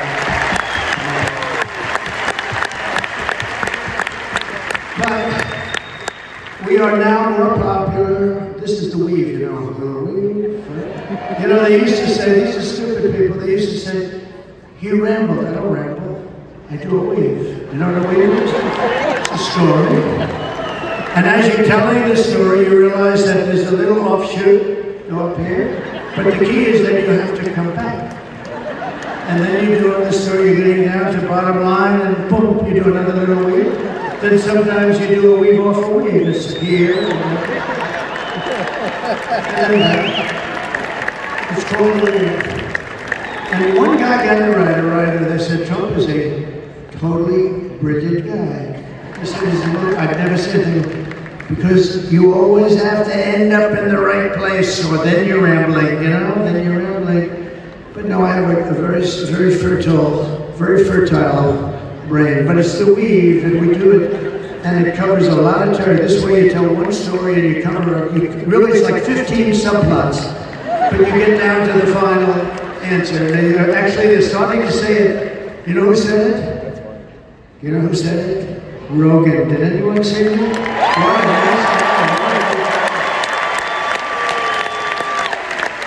Because that's called long form. Joe Rogan, that's called long form. So you're with him and you're talking, and you don't have to rush your answer, cram it in, right? I like the way, by the way, 60 Minutes, see this part of the wave too, I like the way 60 Minutes, in order, because she doesn't do a wave, she doesn't know where the hell she is. She gave the worst answer I've ever heard to a question. One of the main questions, she was on 60 Minutes. Kamala was, you can't call her Harris, because nobody knows who Harris is, right? Have you seen Harris lately? Who the hell is Harris? So you call her Kamala. But on 60 Minutes, they did something that was amazing. I never thought, I think it's the worst scandal in the history of broadcast. I mean, I think it's the worst scandal. She gave an answer which showed that she was grossly incompetent. It was crazy. It was just like all words. They had no meaning, no effect. They took the entire answer. They said, yes, we adjusted it slightly, yeah.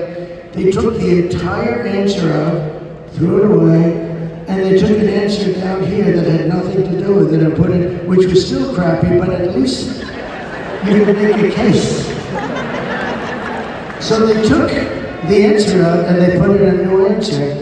And I said, that's terrible. It's part of the news division. They get free licensing. They're worth billions, by the way, but the government brilliantly gives it to them for nothing, and they're all crooked. ABC's crooked as hell. Look at this David Muir, the way he was asking stuff. This guy, pretty boy. And his hair is not as good as it used to be, brother. It used to be much better. But you know what? He was asking stuff. I said, what the hell is he asking? He said, crime went down. I said, only a fool would say crime went down. Crime didn't go down. And then the following day, right, it came out, crime was up 49%. It's terrible, but what 60 Minutes did is unbelievable. They took the answer out to replace it with another answer. Right. You guys, terrorists, do we have any in the house right now? Over the past 4 years, Kamala has orchestrated the most egregious betrayal that any leader in American history has ever inflicted on our people. She's violated her oath, eradicated migrants from prisons and jails, insane asylums and mental institutions all around the world, from the Congo in Africa to Venezuela. You know, Venezuelan crime is down like 72%, right? Because they put their criminals into the United States of America. Thank you, our stupid leaders. And they're stealing countless American lives. You to see that in a couple of minutes. It's horrible what's going on. It's a terrible situation. Today I want to hear directly from a mother whose world has been absolutely shattered. This is a young, beautiful mother who I met at one of the rallies, and we said, "Do you mind if we do this?" She was so it's so. I had some of the toughest people I've ever seen with me. They were all crying when they saw this. Wait till you see this, please. Sunday night, I asked her to not stay up super late. Woke up to notice she wasn't in her bed. I'm in my heart trying not to lose my mind because I don't know where she is. I finally remembered her phone had a location on, and her phone was pinging just 2 minutes down the road, right behind the skate park. I start driving to the direction the phone was being pinged at, and I see a couple cop cars with lights on. I see yellow tape, and immediately my heart drops and sinks to the bottom of my stomach. My daughter's hands and ankles were both bound. She was strangled to death, left with no pants. And I know in my heart, she fought incredibly hard. She was not going down without a fight. We begin with two men. We're learning are charged with capital murder tonight, accused of killing a 12-year-old girl. Police say these men strangled her before dumping her into that creek. Both men were in the country illegally. Apprehended, then released by Border Patrol less than 3 weeks before Jocelyn's death. The men accused of killing Jocelyn Nungare are affiliated with the gang known for brutal violence. Kamala Harris was in charge of immigration and our borders. If we had better border policies and not open borders and not these catch and release policies, I truly believe this all could have been prevented. Under her being vice president of this country, my daughter's life was ripped away from her. She had her entire life ahead of her. Happy birthday, dear Jocelyn. My daughter is 6 feet in the ground, based off of policies that she allowed to keep. Kamala Harris did have one job, and she not only failed, not me, she failed my daughter, she failed Jocelyn. She was only 12. President Trump reached out, gave me his sincerest condolences as not a former president, but just as a father, someone who cares. I believe Donald Trump needs to be back in office. I can at least know that my next child will be safe in this country.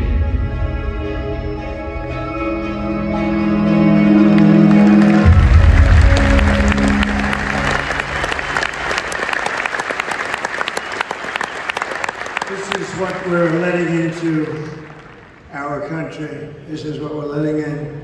And you could take that scene and multiply it times thousands, whether it's on highways, whether it's just shootings, plane shootings. These are rough people, rough people, and we can't take it. And it's the worst thing that's happening to our country. I think it's the worst thing that's happened to our country in decades. Nobody's ever even imagined a thing where other countries will take their prisons and open them and drop everybody, thousands of their prisoners. You know what they save by doing that? And I know most of the heads of these countries.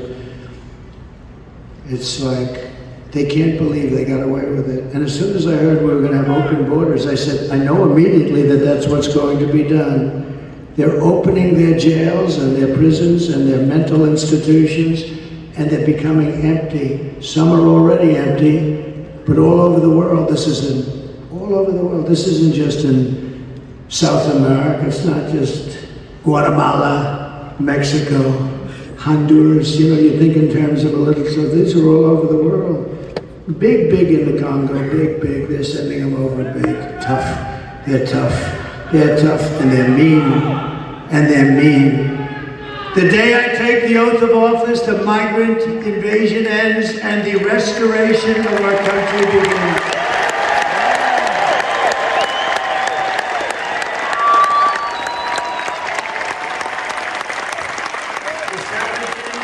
that's taking over apartment complexes and unleashing violent killing sprees all over America.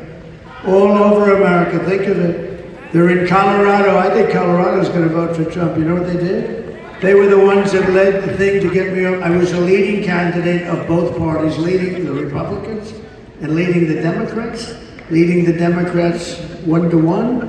I was a leading candidate. And then they talk about a threat to democracy.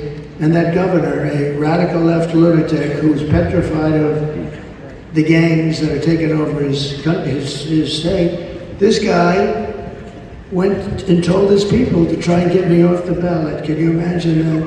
That would have been a fine mess. That would have been a fine mess for the country, wouldn't it? We went to the Supreme Court of the United States, won 9-0, because even the justice that were liberally inclined, the justices that were liberally inclined, they said, you can't do that, you got to beat them at the ballot box. It was very heartwarming to see it as a 9-0. But this governor in Colorado did it. And you know who hated him the most? The Democrats in Colorado. They thought it was terrible. The United States is now an occupied country, but it will soon be an occupied country no longer. November 5th, 2024 will be Liberation Day in America. Liberation. And on day one, I will launch the largest deportation program in American history. I will rescue every city and town that has been invaded and conquered. These towns have been conquered. Think of what that means. Conquered. And we will put these vicious and bloodthirsty criminals in jail or kick them the hell out of our country immediately.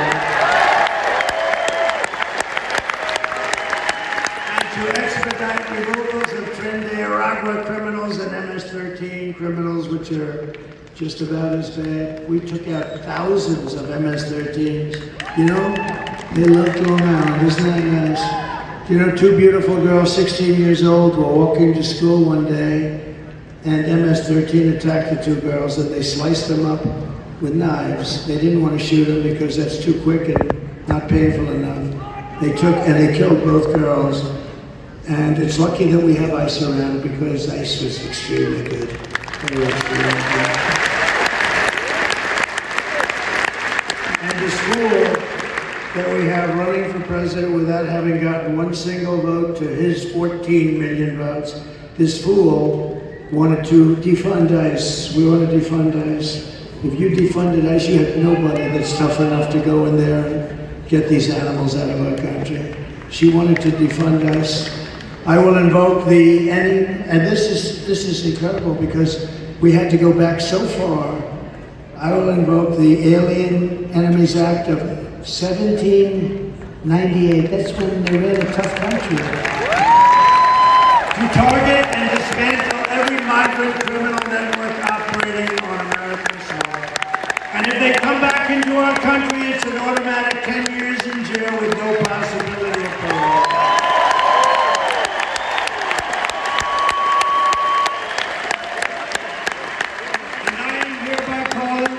For the death penalty for any migrant that kills an American citizen or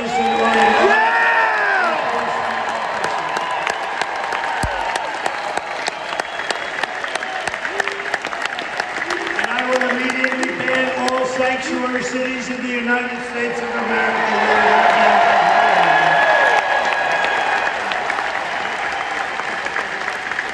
Despite all the damage she has caused, Kamala has spent the final week of her campaign comparing her political opponents to the most evil mass murderers in history. You know that, right? All of us. You, me. 2 days ago, Joe Biden called our supporters garbage. He called them garbage. That's worse than deplorables, isn't it? Remember Hillary? How did that work out with deplorables? Well, garbage is working out even worse, man. They called you, all of us, garbage. We're garbage. And I believe we have 250 million people. I believe we have most of the country is about making America great again. And my response to simple. You can't lead America if you don't love Americans. You just can't do it.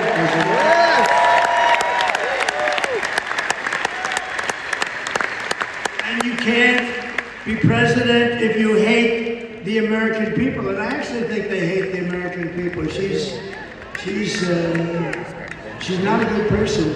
You know, her help, 95% of her help left. You know, when she was in the DA's office in California, she made everybody stand at attention when she walked in. Good morning, madam, good morning, they were told to say. Good morning, Madam District Attorney. Stand up at attention. She's not a good person. Kamala's closing message to Americans is that I believe she hates you. I do believe that. I mean, I do believe that. My closing message is that I love America and I'm inviting you to join us in building an extraordinary future for our nation.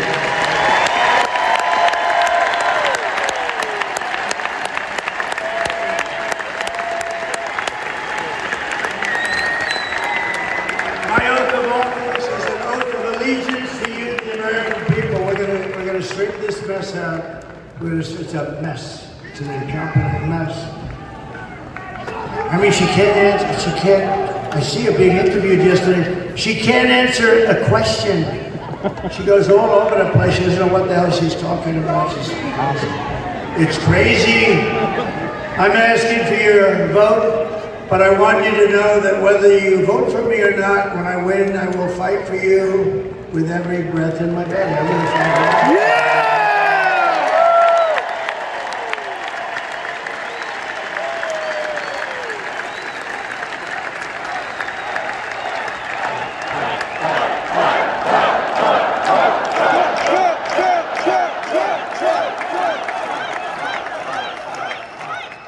I took a lot of heat about 2 months ago because I said, I think women like me. I do. I think the suburban housewives. I think it's a con job by these people. I think it's all.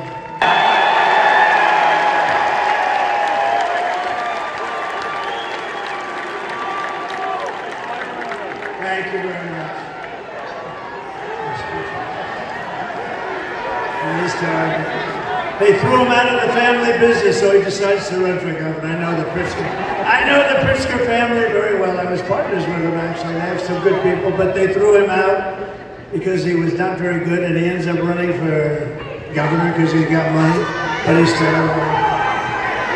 But I'm not allowed to use the fat word. That's the other word you cannot use. You want, but that guy is disgusting.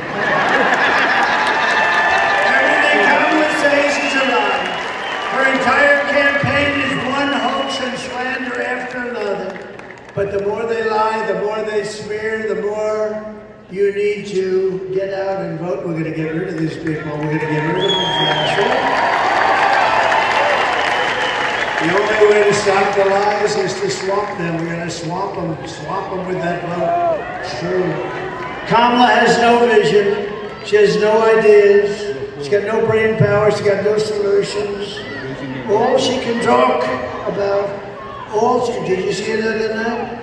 All she can talk about is Donald Trump, Donald Trump, Donald Trump. Good evening, everyone. Tonight I will speak about Donald Trump. Donald Trump, Donald Trump, Donald Trump, Donald Trump, Donald Trump, Donald Trump, Donald Trump, Donald Trump, Donald Trump, Donald Trump, Donald Trump, Donald Trump, Donald Trump, Donald Trump, Donald Trump, Donald Trump, Trump.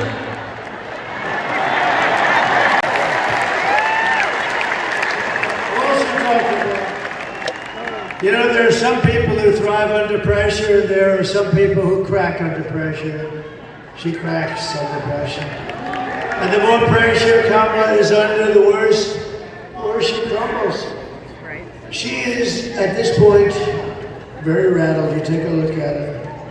Is there a chance she would resign before the election took place?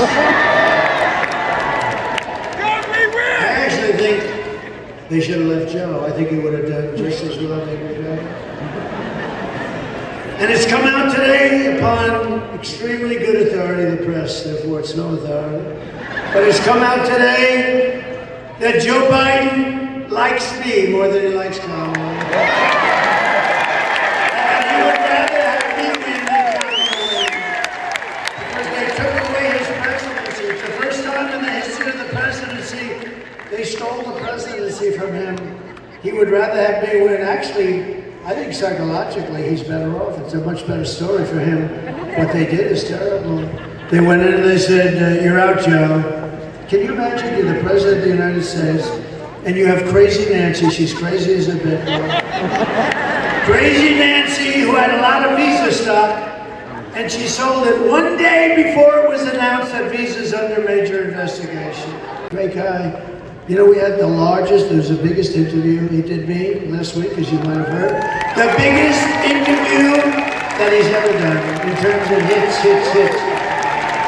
Over 100 million, much more than 100 million. How much? Like 100. Where's TikTok, Jack?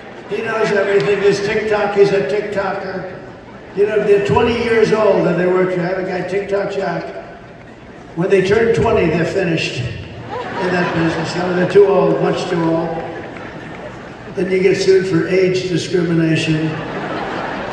If she can't handle an interview, then she can't handle, certainly President Xi of China.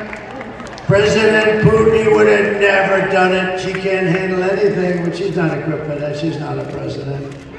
She'll get overwhelmed, melt down, and millions of people will die. You're gonna die. This is not a charity event. This is an election for the biggest and toughest job anywhere in the world. This is the toughest job.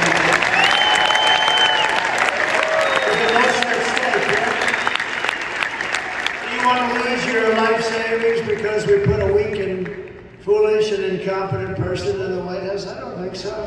Maybe your house and pension because Kamala has the economic understanding of a child. The presidency is a job held by Teddy Roosevelt, Abraham Lincoln, Dwight Eisenhower, George Washington, and even Ronald Reagan. People of strength and intelligence.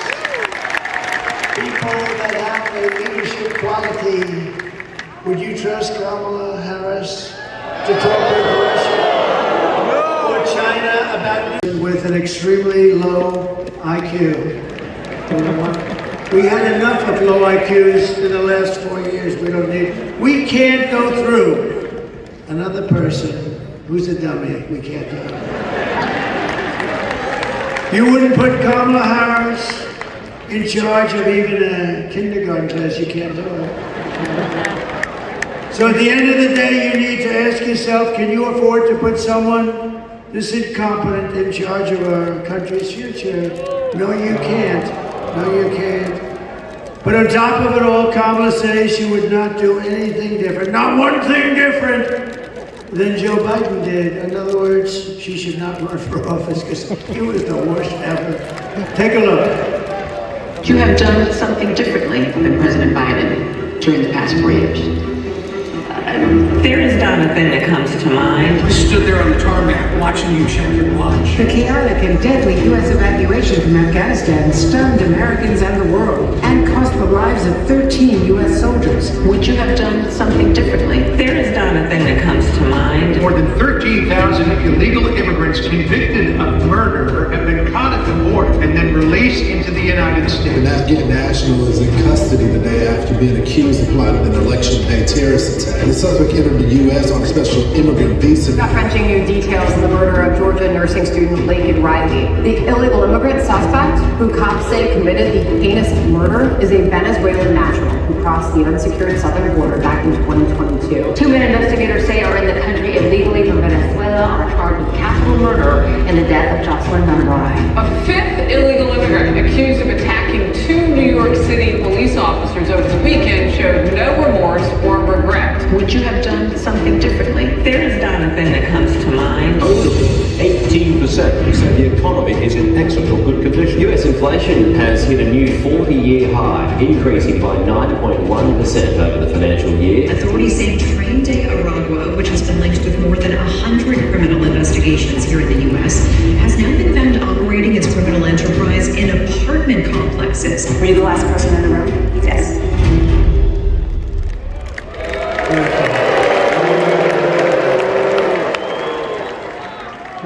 think that would come to mind. Can you imagine? How about the 325,000 children that she could have saved if she had the correct policy? No, she doesn't want to bring that up either now. She actually would have changed things, but she couldn't think of it. You know, she didn't have enough time. She only had about 4 days to prepare.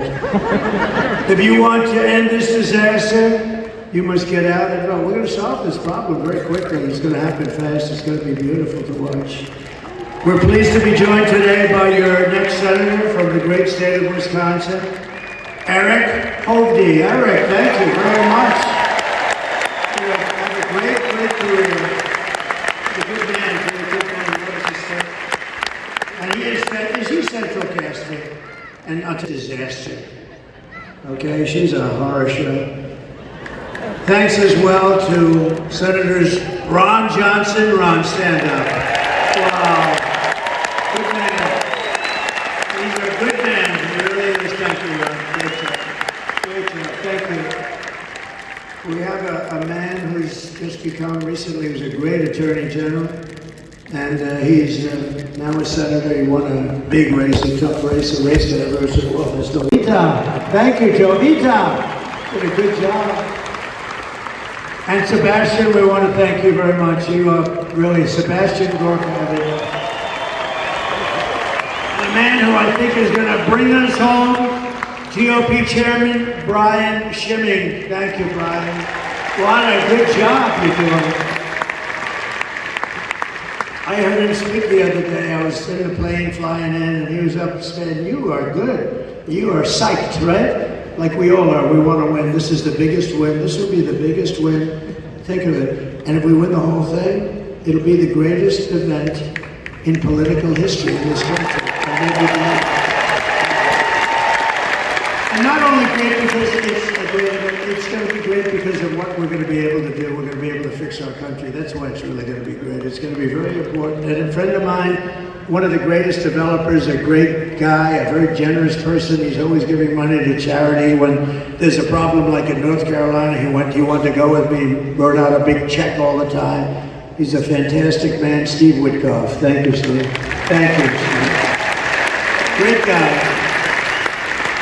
Who in this room is willing to give up their gun, please, to Kamala? Who refuses to give up their gun?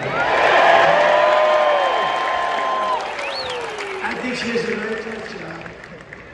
But she even called for free sex changes for illegal aliens in detention at taxpayer expense.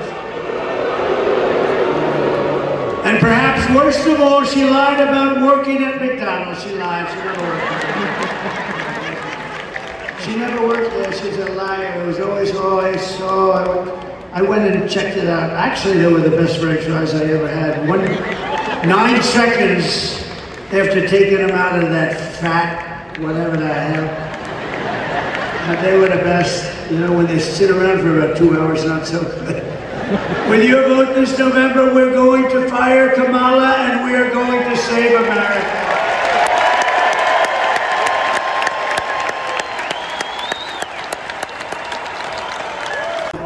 And I will prevent World War III. We're not going to have World War III with these people.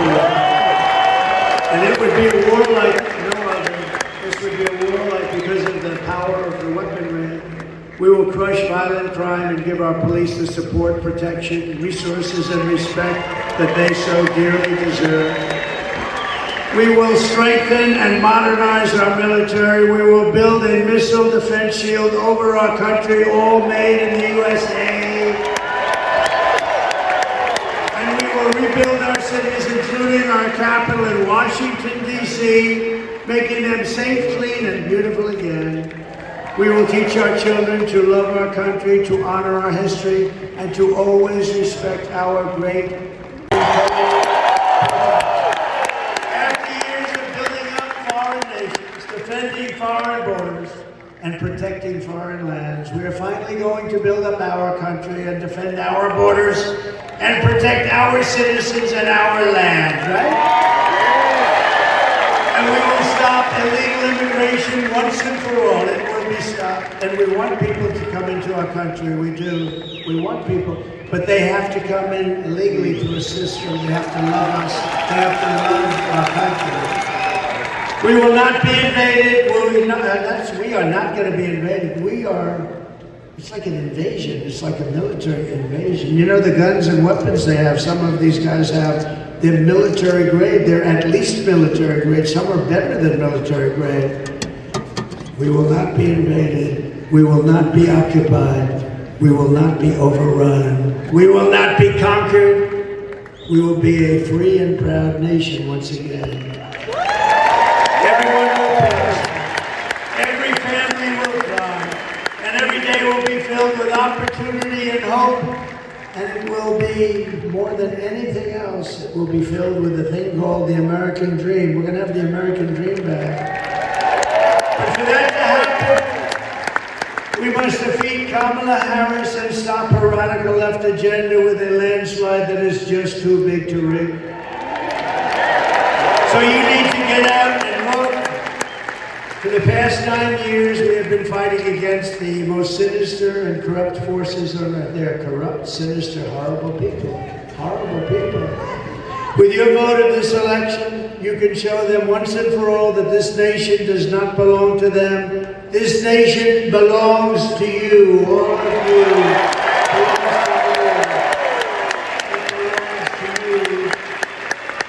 It was hard-working patriots like you who built this country. And 4 days from now, it is hard-working patriots like you who are going to save our country. You're going to save our country. And I would love to see you do it because you deserve it. You've been very loyal to me. I want all my primaries here. I want everything here. I had a little slip up with some bad things that happened in one election, but you know, everybody understands it. And we just had tremendous success here. I have so many friends here, incredible people. And remember when you're about to press that lever, and I told you this before, everybody wanted that damn boat contract to build like 28 destroyer-type boats. And I'm a very visual person, so I took the thing that was designed, which wasn't that beautiful, and I took the bow of the boat and I reshaped it with them, with the yard. Right? You know the yard we're talking about, great yard. That's correct, thank you very much. And I took it and I said, oh, you gotta have a little more point, you gotta see this thing. It looks like a yacht with lots of guns on it, and they've done a great job. And everybody wanted, every state wanted it. Some of them won't even talk to me still. But I wanted that big, one of the biggest contracts, right? That was one of the biggest contracts, and Ron helped me a lot, and I wanted it to go to Wisconsin, and I went to Wisconsin, and they're building their little hearts out. So when you're ready to press that lever, Sebastian, remember that beautiful boat, remember the yacht with guns all over it? After all we've been through, and we have been through a lot, but after all that we have been through together, we stand on the verge of the 4 greatest years in American history. We're going to make them great years. We're going to make them great years. With your help from now until Election Day, 4 days, we will restore America's promise and we will take back the nation that we love. We love this nation. I mean, I wouldn't be doing this. I could have a hell of an easy life. I could have those waves just smacking me in the face. Beautiful salt water waves all over the place. I got waves all over the place. Lots of places with lots of waves. Mr. Witkoff can confirm that, right, Steve? Like probably more than anybody. I don't have to be here. But if I had my choice, I'd rather be right here with a broken down shit microphone in Wisconsin. I would rather be in Wisconsin with some beautiful beach. I would rather be right here. Because we are one people, one family, and one glorious nation under God. We will never give in, we will never give up, we will never back down, we will never ever surrender. Together we will fight, and we will win. We're going to start winning. November 5th will be the most important day in the history of our country, and together we will make America powerful again. We will make America wealthy again. We will make America healthy again. Thank you, RFK Jr. We will make America strong again. We will make America proud again. We will make America safe again. And we will make America great